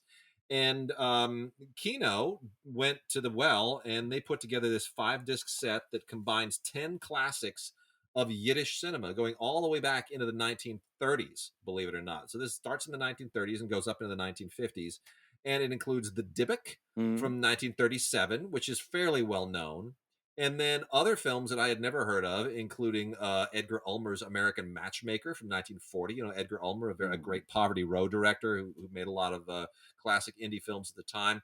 The Yiddish King Lear from Mhm. 1935. And then some films by a filmmaker named Joseph Seiden, who made Her Second Mother in 1940, Motel the Operator in 1939, and then Three Daughters in 1950. And then there's a film that he made in 1940 that I think is actually maybe the best of all of the Joseph Seiden films is Eli Eli, E-L-I from 1940. Very, very powerful. So really an interesting collection of films that speak specifically to a certain community that was the Yiddish speaking community in America, which we often forget exists, and to Jewish identity in America. It's a really, really interesting collection of films. Yeah, yeah. A lot of the actors that you see roaming around these films, you were already watching in all of the sort of mainstream classic American movies of the day. But in the Very true. context of this, so really, really interesting stuff. I see a DreamWorks collection, 10 movie collection from the folks over at DreamWorks. Yeah, so let me pound these three out right now. So these are Universal has released three gift sets here, and they're all pretty good. The DreamWorks 10 movie collection is a Blu-ray box set. It includes the original Shrek, Spirit, Stallion of the Cimarron, Madagascar, Kung Fu Panda, How to Train Your Dragon, The Croods, which just has a sequel coming out about now, Home, Trolls, The Boss Baby, with Alec Baldwin doing the baby's voice, and Abominable. So Hmm. it's the DreamWorks Illumination collection with Movies Anywhere codes, and that's going to be great to keep the kids busy for the entire season. They also have that's the DreamWorks 10 movie collection. Then we have the Illumination 10 movie collection. Hmm. I'm getting ahead of myself here, which is Despicable Me 1 and 2 and 3, Minions, the spin-off from the Me movies, The Secret Life of Pets 1 and 2, Sing, which I really, really love. I think Sing is great. Hop, The Lorax, and The Grinch from the Dr. Seuss line. So that's the Illumination stuff. Despicable Me 1 and Sing are probably the best of all of these, though I think there's some fun stuff in the Lorax. And then the last one from Universal is the Focus Features 10 movie Spotlight Collection, which is great. There's some amazing movies here. Tim, check this out: Lost in Translation, Oh wow. Eternal Sunshine of the Spotless Mind, Hmm. Pride and Prejudice, Brokeback Mountain, Atonement, Burn After Reading, Moonrise Kingdom, The Theory of Everything, On the Basis of Sex, and Harriet. Outstanding, just That, exquisite. I mean, there's not a bad movie in that whole lot. Just exquisite, absolutely fantastic, man. Yeah. The I see under Christmas you've put a few films, including It's a Wonderful Life to 4K. Yeah. So that's got to look exquisite. So we normally get a ton of Christmas movies. That has not happened this year for whatever reason, but there are three that are worth noting. One is the 4K of It's a Wonderful Life, which I'm going to recommend mainly because it comes with the with a digital code on it that you can use to add to your online movies anywhere, Voodoo, that whole deal, iTunes. So you can add It's a Wonderful Life to that, and that makes it easier than doing what I usually have to do, which is to dig stuff out of a box somewhere. But look, I don't need to tell you this is a great movie. It comes in a steelbook. It's 4K. It's absolutely fantastic. It also includes the colorized version, which you're never going to watch. Mm. Uh, and then the other two Christmas movies, Charlie's Christmas Wish, which is one of these kind of sappy Christmas movies, that show up on whatever Yeah, Hallmark and yeah. Lifetime and all the rest. This one was made by Grindstone, who we make a lot of fun of usually here, but you know what? It's okay. Yeah. It stars Aidan Turner, who you might know from Agents of Shield, and it's got a little dog element to it, like a lot of grindstone movies do. And it's a nice, heartwarming pet and romance movie, and it's got a little bit of a tip of the hat to the people in the service as well. And then the last Christmas movie here is Worst Christmas Ever by Johnny Cecchitelli. Uh, And this is a low budget kind of anti-Christmas comedy about a girl who finds out that she's pregnant on Christmas Eve, yeah. and she cannot literally everything goes downhill from there. She can't share the news with anybody. It's actually quite funny. It was Yeah. made for no money, but it's a very, very funny premise. And for people who kind of get sick of Christmas movies being a little full of themselves, this is a nice one to kind of Yeah. take some of the steam out. Yeah. Yes. Ultimately, very funny. Yeah. Let's see what else we've got here. Kind of getting down to the wire with everything. I think let me I'm gonna you know what I'm the anime I'm gonna hold off on. I'm gonna mention the anime will be reviewed on our on the site. We're not going to spend a whole lot of time here on the anime, and some of the Arrow titles we're also going to make mention of on the site with the piece. We want to get to our John Badham interview pretty quickly, but some of this Arrow stuff, Tim. Yeah. Let's relive some of our past glory, being nerds here, both of us. Silent Running, um, Oh man. Oh man. Silent Running with Bruce Dern. Silent Running was directed by Douglas Trumbull right after he had a great deal of success doing special effects for 2001. And does Silent Running hold up in your opinion today? Well, some of it does, actually, if when you think about it, particularly some of the special effects and whatnot. Because I'm a fair of the sort of I'm a fan of the sort of practical stuff, and there's Yeah. a whole lot of practical stuff in that movie. So when it comes to that kind of stuff, I prefer give me a silent running. You know what is interesting is that this was made obviously coming out of the 60s, and it had a lot of environmental concerns on its mind, and the idea that in the future the earth is barren and we have to preserve the ecosystems of the earth on this like giant floating greenhouse in space, which felt very kind of hippie at the time. But you know what, it's interesting, it certainly does continue to have some resonance today, because extinction continues with a lot of species. A lot of what we're talking about, climate change and so forth, the discussion has changed, but a lot of the concerns remain the same. And the movie really has a strange kind of throwback resonance in a way. I was surprised watching it again, how much of it really feels timely, maybe Well, more yeah. now than then. Douglas Trumbull, of course, I think it was his directorial debut. I think you said that. And Douglas, Yeah, of course, we know mostly as a special effects kind of guy, which is why yeah, these things are sort of practical and built. And it's just, I really kind of dig that. cool film. Also, Flash Gordon. We got an absolutely beautiful 4K Flash Gordon set here from Arrow. Are you a Flash Gordon apologist like I am? Oh, we dude, I love Flash Gordon. In every variation, I'm a big old Flash Gordon fan. Yeah. Well, I this is Sam Jones in that great old campy Flash Gordon. Um, go Flash go. Clytus, what plaything have you to offer me today with the fantastic score from Queen? I just love this movie. I can't get enough of this movie. I could watch it over and over and over. It's a riot, and in 4K, it is a stone cold blast. It is an absolute blast. I love it. I was a big fan of the Nick Castle film, The Last Starfighter, 1984 sort of sci-fi movie, which was just a hell of a hoot to me. It was late and low budget, coming on the heels of all of the sort of space operas and drama and action films from the middle '70s on up. So by the time you get to 1984, these things are about a buck a dozen. But this one was a whole lot of fun, as far as I was concerned. Lance Guest and Preston and Robert Preston Yeah. in this film. It was a hoot as far as I was concerned. 1984 film, The Last Starfighter. I love that one. Yep, absolutely fun. Also, one of the first films to use CG, coming out of Tron, to use Yeah. effects to any significant degree, and it's kind of a cool artifact in that way too. And what a great kind of Spielbergian wish fulfillment storyline too. Another great Arrow 4K. Arrow's doing some really good 4K stuff here. Is Pitch Black, with Vin Diesel, Yeah. which was a cool kind of modestly budgeted genre film that spawned two sequels that were significantly bigger budgeted and not as good. David Toohey did a great job working with a really cool premise here.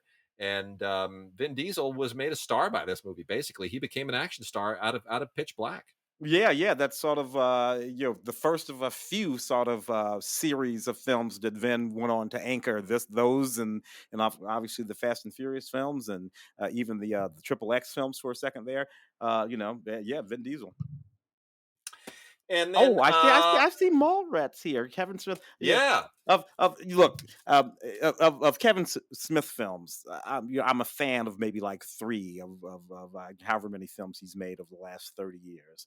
This, believe it or not, with Shannon Doherty and all that, would be one of them from that era, like middle '90s, roaming around the yeah, mall. It's a real sort of time capsule of a period when that kind of thing was in fact a thing in the zeitgeist of America. And I think that Kevin kind of got that one right. There's not a whole lot going on in this movie, but this one and his first film, of course, Clerks, and then after that, we start getting into some problematic issues with Kevin Smith films. But when he's just sort of making little movies about young people of that period, he actually made some interesting little movies. I think this is his John Hughes film. Yeah. That's how I describe this. And there are lots of great extras on here, including a thing called Hollywood of the North, which is a new animated making of documentary featuring Minnesota crew members who worked on the film. So weird and so totally cool at the same time.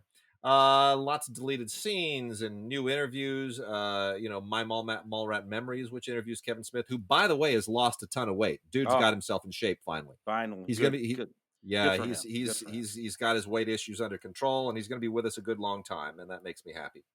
And then there are the extended and TV cuts on this as well. So it's got the theatrical cut, extended cut, and TV cuts. It's all more Mallrats than you could ever shake a stick at. It's pretty great. Mm. And let's see, let's pick something to go out on. There are going to be more Arrow titles and then anime titles that we will cover on cinegods.com.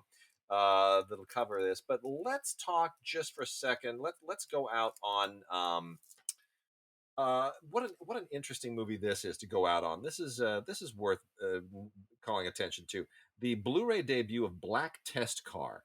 Now, if you've Mm. never heard of Black Test Car, this is a 1962 film made in Japan by Yasuzo Masamura, which is one of the coolest, funkiest, weirdest genre mashups you could ever want to see. It's basically an espionage satire that takes place in the Japanese auto industry, and it launched a whole weird kind of subgenre of these movies. And even though it deals with the Japanese auto industry, it could totally pertain to the German industry, to the American car industry, to the Swedish car industry. Anywhere that has a car industry, this is completely relevant. Dealing with industrial espionage and undercover spies between different companies, and how cutthroat and take no prisoners it is to have to steal intellectual property Mm. when you're competing with other car companies. It's really, really a cool film. It's never been on Blu-ray before. They finally have it on Blu-ray. Thank you to Arrow. It's a super cool film, and it includes Black Test Car and The Black Report, which is a related film, and then a critical appreciation from Jonathan Rosenbaum, who kind of covers a lot of the stuff that I just talked about, except a little bit more in depth. And then trailers, of course, and image galleries. So No, it's complete. it's great. It's completely a noir, is what it is. I mean, I know it's 62, but it's still a noir, Kind and, of. and and it goes to show how noir is this sort of style that can apply to any genre. You can take any That's genre it. and shove it into a noir. That's what this is, and it's wicked, wicked cool. A gangster film without gangsters. There it is. Yeah, There it really is. wicked. Yeah. Well, with that, that is it for our holiday show, and we are now going to dovetail into this incredibly great and hopefully not overly worshipful but still pretty worshipful Yeah, he's got it coming. conversation. He's got it coming. He's got it coming. Look, Tim and I were able to talk to John Badham, and who was an icon to both of us. Grew up on his films, have loved his films forever. We even talked about The Hard Way a few weeks ago. We bring that up on the interview as well. So, without further ado, here is our great conversation with the one, the only, the legendary John Badham. And for our special Christmas and holiday gift to all of our listeners, Tim and I are happy to welcome someone who is an icon to us, someone who has been an idol to us, someone whose work we have grown up on. Tim, I'm going to give you some titles. You tell me what these movies have in common. Okay. Um, Stakeout, Mm-hmm. Short Circuit, Mm-hmm. War Games, and Blue Thunder in the same summer, Mm-hmm. Saturday Night Fever, Dracula, the only one that really matters, the one with Frank Langella, um, Oh yeah. Incognito, Nick of Time, one of Johnny Depp's best performances Yeah. ever. What do all The Hard Way, which we raved about on Blu-ray just a couple of weeks ago. Absolutely. What do all these movies have in They common? are all directed by Mr. John Badham, who we are so pleased to be able to talk to on the podcast. And you're right, we just talked about we just talked about The Hard Way. John, let me ask you really quickly, right out of the discussion that we had on the Hard Way a few weeks ago. So there's a scene in the Hard Way that's one of my favorite scenes in it, and I laughed myself delirious. It is the urinal scene, and without going into any details, without going into any great details there. Um, there's an in joke in that scene that is a big Hollywood in joke, and my question is, was that in the script? Was it improvised? Is there any history to that in joke moment that you can share with a family audience? Well, one of the fun things about that movie was setting these two scene stealers at odds with each other. I mean, each one is a major thief and could go to jail for felony scene stealing. Uh, so so they would constantly be trying to one up each other. And Jimmy is very sly in what he will try to do, but Michael would be topping him all the time. So I'm sure that was a moment that Michael planned on once he saw Uh-huh. what was going on. Oh, that's fantastic. I mean, this is one of the things that I love about this book is that you do hear what most I've read a lot of books on directing. Sidney Lumet's for years was my top choice. But what you do here that even someone like Sidney Lumet does not do is that you really practicalize it. You get down right into the trenches and address all the stuff that I think a lot of directors are sometimes afraid to talk about. The actual on the ground in the trenches dirty business of physically directing a film, not the abstract theoretical stuff, but the really nitty gritty on the ground stuff. Talk about that a little bit, and your entire approach to not just directing but to sharing the art of directing. Well, I think a few years ago I was at the AFI giving a talk and had a class of about 50 people there. And somebody raised their hand and said, "What do you do when an actor won't do what you tell them to do?" And I thought, well, how long do I have to say this? And and I noticed that everybody in the class suddenly sat up straighter, stopped looking at their iPhones. They were really interested, and I said, well, there's definitely a book here of practical advice that could be given just in terms of working with actors. And of course, that is not just a black and white border; it spills over into working with your entire crew.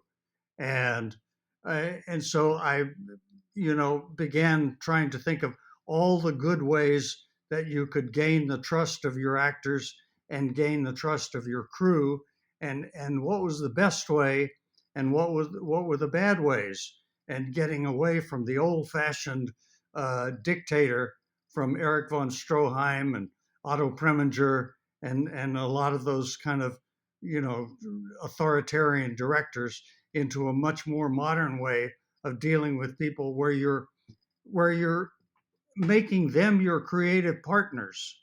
You're wanting the actors come and share their ideas, which they will not do if they're frightened of you or if they think that you're going to yell at them. Uh, Anne Bancroft said to me once when I asked her what she wanted from a director, she said, I want him to let me screw up before he yells at me. Yeah, yeah. Much of this book, John, is about working with actors. That moment with James Woods and Michael J. Fox. I mean, you get down to it. You talk about a whole lot of things, and including lots and lots of practical things. But you really concentrate on working with actors. Why did you decide that that was one of the most important things that you wanted to convey to young filmmakers? And ultimately, when one reads the book, the thing that you seem to do the most when it comes to working with actors is just listen to what it is they have to say or want to do or whatever it is. So talk a little bit about working with actors being the most important thing. Well, something about the hardware of filmmaking is very easy to grasp. You can learn the ins and outs of cameras in a short while. I can teach people lenses in less than an afternoon. Microphones, lights, all of that stuff. It works, but when it comes down to actors, it's a kind of a terrifying prospect because you're dealing with human beings who have these annoying opinions, Mm. and they they have ways that they'd like to do things, and you'd be a fool not to listen and bring them into the conversation so that you're sharing ideas. Well, my graduate directing students, and a lot of grown directors, professional directors, are frightened of actors. They're frightened because they don't always do what you tell them to do. You can't set a 16 f-stop on an actor and know that it will hold. You're going to get pushback, and you want that person to be, as I say, your creative partner, and that's what my film students need to learn how. And I keep telling them it's a lifetime process. One of the things that makes directing fascinating for me after 50 years of doing it is constantly, being challenged by different actors, different personalities. The cameras, whether they're digital or analog, don't make a bloody bit of difference to me. But the actors have to be dealt with respect and sharing. And this is one of the things that I that I particularly love about the book is that it's not just you. You have all these collaborators and other directors that you've roped in for their opinions as well. That you've made it almost a communal effort here. I mean, the chapter 6 is dovetailing right with everything you're saying, working with actors, where you've got, I mean, Taylor Hackford and Patty Jenkins and Alan Arkish and some, Gil Cates, and they're all kind of weighing in with their thoughts on it. This is a really, really interesting approach that you took to bring your colleagues into the conversation. It's a very non-Hollywood, non-egocentric way of writing a book. Could you talk about why you went that way and how you kind of decided to go that way? Well, I I started by thinking, first of all, I feel like I have barely a rough grasp on how to do this thing, and I'd love to get input from Steven Soderbergh, from Alan Arkush, from Patty Jenkins, all of so many directors that I admire, and see what they think about it. And it's just so wonderful to be talking to uh, Steven Soderbergh and get to hear his thoughts about rehearsal, and then talk to Sidney Pollack, bless his heart. Uh, One of the last interviews Sidney gave was his feelings about rehearsal are totally different, and Francis Ford Coppola is totally different from those guys. And you can't say that one is right and one is wrong because they each have their good points. And why not look at the process of rehearsal from several different angles rather than some dogmatic it has to be this way. But you do still communicate your point of view, across the arc of the book, which I love too. For instance, regarding rehearsals, one of the things that you like to use is a pre-rehearsal checklist. which I think is really, really interesting. That you actually sit down and go through the things that are going on, I guess, in the scene. That you guys are going to be working on, and what the characters are doing. It's just a this long sort of like list of things that a director can be thinking about and questions that the director can be asking that might be useful in that. So, talk a little bit, if you would, about your rehearsal process and pre-rehearsal process. Well, taking a page from one of my heroes, Elia Kazan, his work before rehearsal is extensive into the characters and the scenes and the goals and how to help his actors get there. Um, because going into rehearsal without having done a lot of preparation for it, you're just kind of at sea. You're sort of accepting anything. But if you have gone and analyzed the different scenes, what are the goals of the actors? What's at stake for this particular character in this scene? What'll they lose if they don't get what they want? Above all, what do they want? Um, and these kind of things, it's just good homework because many times too many of us directors tend to wing it, and we kind of get familiar with the scene, and then we kind of just show up on the set and start blocking, and it sort of happens, and there you are. But we really haven't dug into it deeply, which means that we're probably missing a lot of the subtleties, and we're hoping that our actors come in having thought about this, in much more detail, so that they're covering our gluteus maximi. Mm.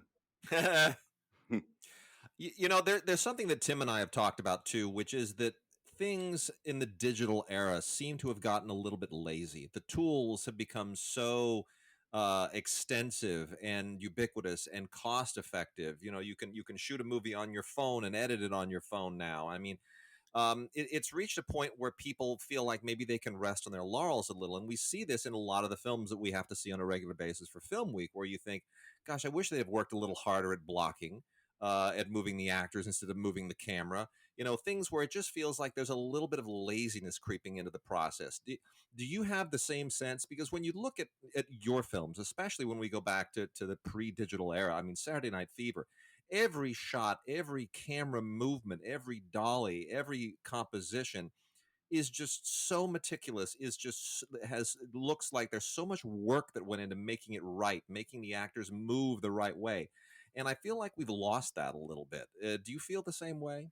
I do. I think that learning the art of camera placement and moving camera is uh, is, as you say, it's kind of disappearing. People walk onto a set and they think in terms of a big wide master, and then some medium shot, closer, closer, closer, insert next scene, uh, and instead of thinking of some kind of movement and composition that enhances the storytelling. I mean, we know that great filmmakers like Stanley Kubrick, put so much thought into where that camera is going to go, and we're not able to have a Kubrick-like schedule. But even on an 8-day television show like Supernatural that I've done a lot of, you try to say what camera angle is going to support this scene and story the best, and how can I keep it alive and moving and keep the visual dynamics supporting what the story is going on. And if you don't do that, as you say, I take your point that it's just lazy. Mm. Because you have worked for such a long time, and have seen styles of making films change just because the technology changed. I mean, Steadicams have been around for a long time, but there was a long time when there was no such thing.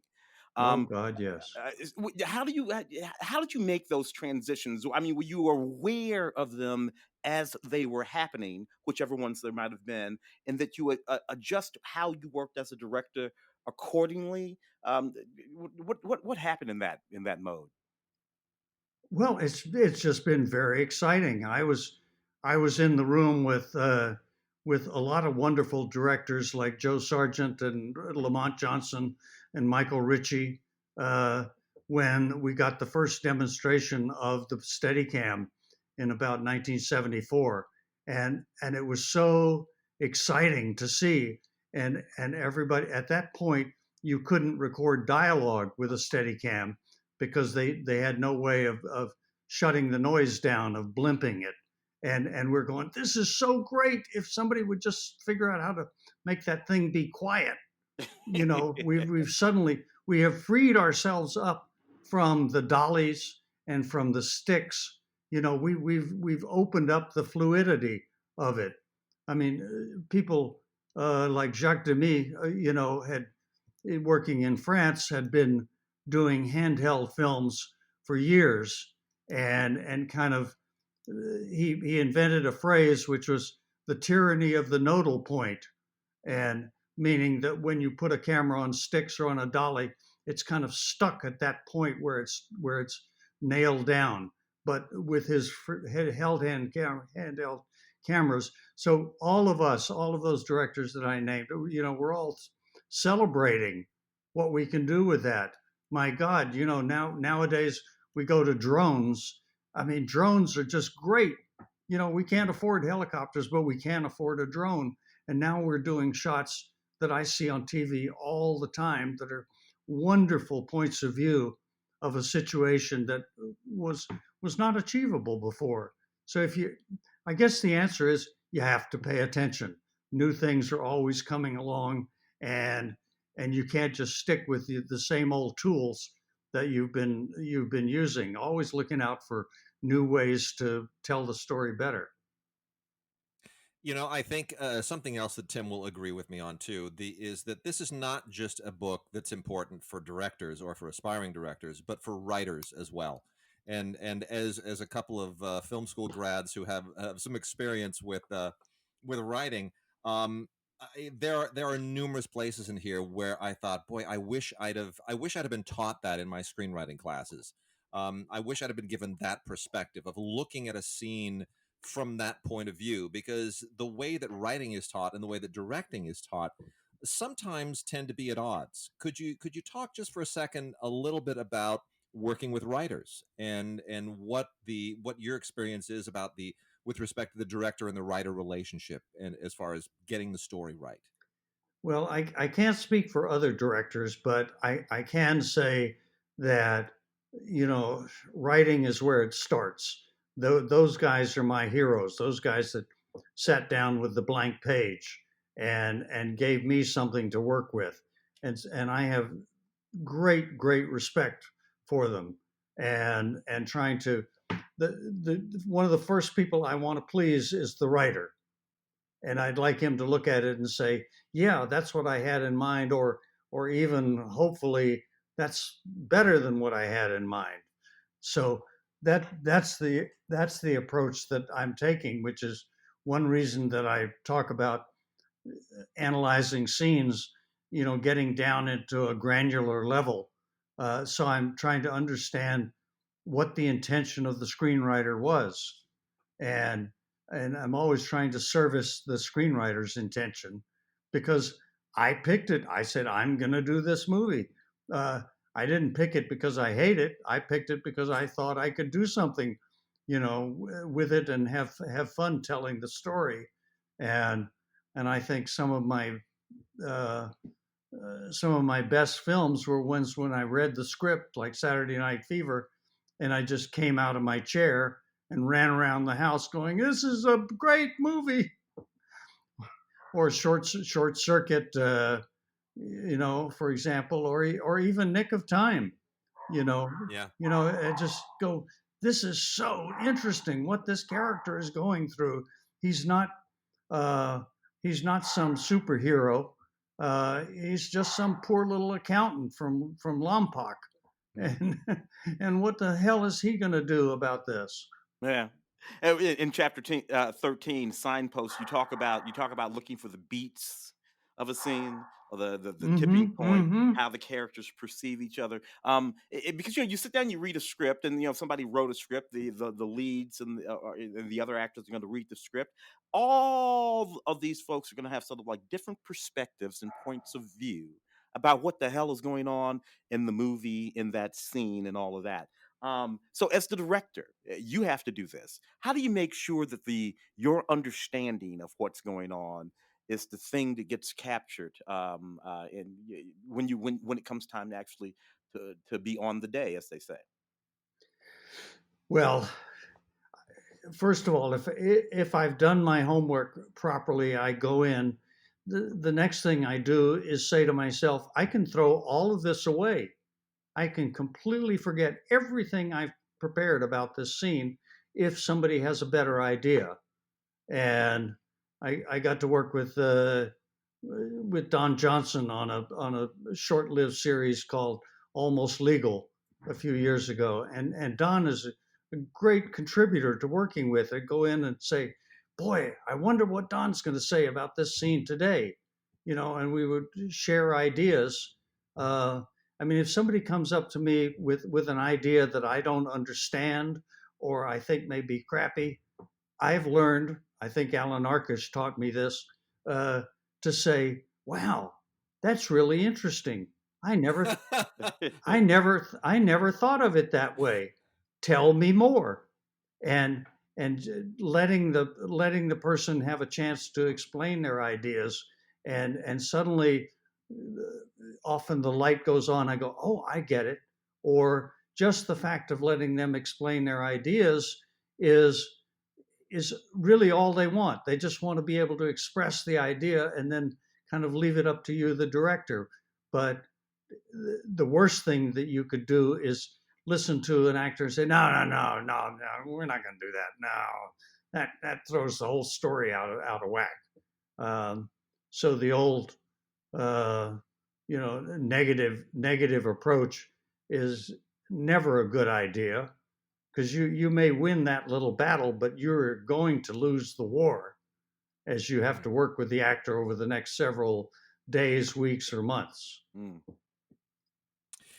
I want to get a little bit into some specifics with respect to your career, and there is one very very distinguished moment, and I remember it well because it was a seminal point for me as a film goer, and that was, and I think you still hold the distinction of being the only person who's ever directed two tentpole summer movies in the same summer, and that was War Games and Blue Thunder. And I remember it was a thing that summer, and Blue Thunder came out first, and I saw that at the Avco in Westwood and was just blown away. I thought it had the most amazing audio mix. And then War Games came out maybe I think a month later, and we were just all thinking, this guy's a machine. How this is incredible. Like, these are two really big movies. It's not like he did, it's not like when Peter Yates did Krull and then The Dresser in the same year, and The Dresser is basically two guys. I mean, these are two big Yeah, summer movies. of I mean, '83. A hell that's of a it. hell of a summer there. Yeah. Talk a little bit about that amazing moment in your career. You're still the only person who's directed two summer tent poles in a single summer. Here we are, 30 some odd years later, or nearly 30 years later, or 40 years later, but no one's done that because that's a real feat. How did you pull that off? Well, I think it was partly an accident of scheduling, um, where Blue Thunder was originally poised to be um an after Christmas, like maybe an Easter release, and then it got delayed into early summer, which was a good move, and we were still mixing the sound on Blue Thunder when I get this panic call that they're going to have to change a director on War Games, and we had just started our final mix on Blue Thunder, and people are saying to me, "Well, don't do it. Don't even read the script because if a movie is in trouble where they have to replace the director, who knows what other problems are there?" And my kind of naive answer was, "Yeah, but what if the script is good?" Mm. And okay, okay, okay. So I read it, and I just was a what a fabulous story about seeing the possibility of World War III through the eyes of a 15-year-old who thinks that he's playing a game with the world, and in this new thing called computers and internets and stuff like that that we barely knew what it was. So I had my editor, my composer Arthur Rubinstein, my editor Frank Morris. I said, "You guys stay here and finish the mix, and I'm going to go over here and and take over this movie." Where I had about 2 weeks to kind of work a little on the script and then walk in on a Monday and start shooting on a Thursday. So Wow. Mm. and then at night, when I would be going home, I'd have to drop by the Todd AO sound studios and see what they had mixed in Blue Thunder that day. So it, you can only do this, at a certain age. I, I, I don't think I would try it again. Wow. I mean, but again, that speaks to being prepared and having a process and all the things that are in this book that, you have to, really have your head wrapped around a very, very organized way of working. Well, there's an interesting thing that I just came to mind, which is when I went in to talk to the United Artists president, um, Paula Weinstein, about this film, and I told her how much I loved the script and how exciting it was, and and she once she had decided that maybe I was going to be okay for it, she said, "Well, when can you take over?" And I said to her, "I can go down there right now and start shooting if you like." And she's kind of her eyes bugged out. I said, "The trouble is it'll be crappy." Mm. Hmm. And I said, "Why is that?" I said, "Because I have not had enough time to absorb and get a point of view on it.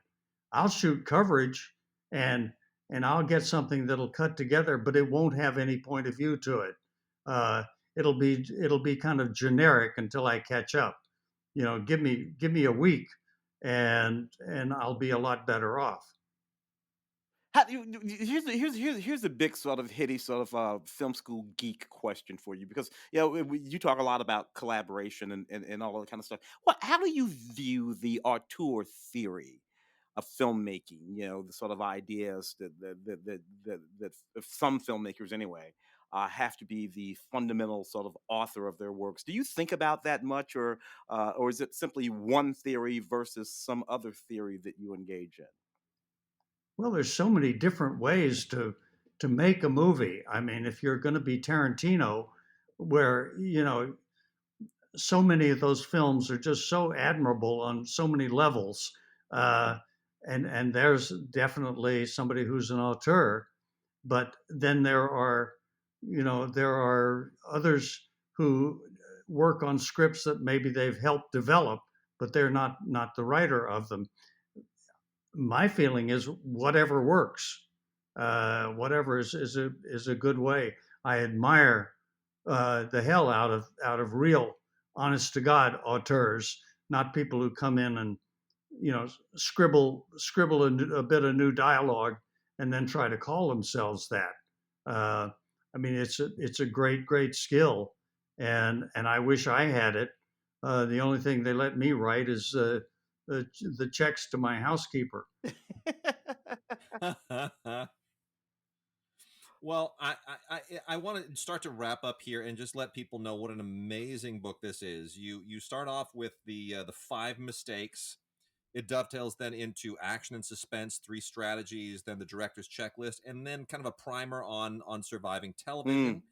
And it's like a perfect summation, and every single chapter ends with like a checklist, a summary checklist for anyone who wants to sort of digest the advice here. You don't have to dog ear the pages and go back and try to remember where things are. There's a checklist. Like, it's really beautifully, it's as well organized as I would imagine your productions are. Well, thank you. And it was my students at Chapman who suggested the summary checklist at the end of chapters, and and I did it, and I'm certainly glad I did, because sometimes I have to go back and read the summary to say, what in the hell did I say in there? Well, it's wonderful, and Uh, you have a couple dozen collaborators in here whose advice and experience is pulled in. Everyone from Paris Barkley to Michelle McLaren, who are both ace television veterans, to Mark Rydell and Sidney Pollack, the late Sidney Pollack, Steven Soderbergh, as you mentioned. I mean, it's just it's really a wonderful book, and I cannot recommend it highly enough to anybody who is a writer, who is a director, an aspiring writer, an aspiring director. There are just there's so much wisdom and experience in this book. You will treasure it and read it over and over. Tim, I'll let Tim kind of wrap things out with his final question. My final question is, if you had to give, because things have changed so much, obviously, as we talked about with technology, if you had to give one great piece of advice to an aspiring filmmaker, a writer, director, producer, somebody who wants to just get into the business today, what would that piece of advice be? Well, I think, aside from make as many films as you can, if you're going to break into the business, people are always asking you, well, what have you done? You need a calling card. And nowadays, filming has become so democratized, uh, and so easy to do, that there's no excuse for not having, a film. And Great point. um, I was present on the day that we ran Steven's uh, Steven Spielberg's first film, Amblin, at Universal, and with a Wow. with a with a crowd of us who were all young, aspiring directors and producers gathered into a little screening room, and in comes Steven with this amazing, wonderful film called Amblin, and as it started to unspool, guys are going, I hate this guy. I already hate him. He's too good. Oh my God. But he had the ultimate calling card. It just turned around. My friend Jerry Friedman, who had arranged this, turned it around and showed it to Sid Sheinberg, who was then the president of Universal. Sid Sheinberg, who was one of the smartest people you'd ever meet, just grabbed hold of Spielberg and would not let him go. Stuck him in an office at 20 years of age with a secretary and said, "Here, make some movies." Uh, Wow. that's what it, and he delivered. He continues to deliver. He never stopped delivering. Um, but one of the things that he'll talk about, uh, from knowing him for so long, is how carefully he listens to people, how he doesn't lord over him this amazing, unbelievable track record that I don't know if any other directors can, come close to that kind of track record. Uh, but he's not arrogant about it at all. Marty Sheen was talking to me and saying that Spielberg was one of the kindest, most personally involved directors that he had ever worked with, and Marty's worked with everybody. Fantastic. Oh, wait. I don't think I'm gonna add to that close. That was Okay. fantastic. That's a beautiful way to go out. The book is On Directing by John Badham. It's now in its second edition, and from Michael Weasey Productions. It is an absolutely superb book. You can't miss it. It's got a beautiful bright red cover, and I recommend anybody with any kind of love and affection for the movies, or a desire to make them professionally or even amateurishly. Or non-professionally, just run to Amazon and buy yourself a copy. You will not regret it. Mr. Badham, we thank you so much for taking the time to talk with us. Have a wonderful, wonderful holiday season. Well, thank you. Let me throw in one last thing, which is there's also an audio edition of this book, which Oh, great. which I had the fun chore of reading. I thought this will be great. I didn't realize it was 3 hours, 3 days of nonstop reading, and that would go on forever. I said, "Oh my God, I got myself into this." But at least there is an audio version. Something to listen to on your way to the set. That's right. That's Fantastic. right. I love it. Well, have a wonderful holiday season, and Tim and I will be back for in another week or two. Thank you so much for talking with me, and I look forward to hearing you on Film Week. Thank you, John. Okay, John. thank you. We're happy tonight. We're walking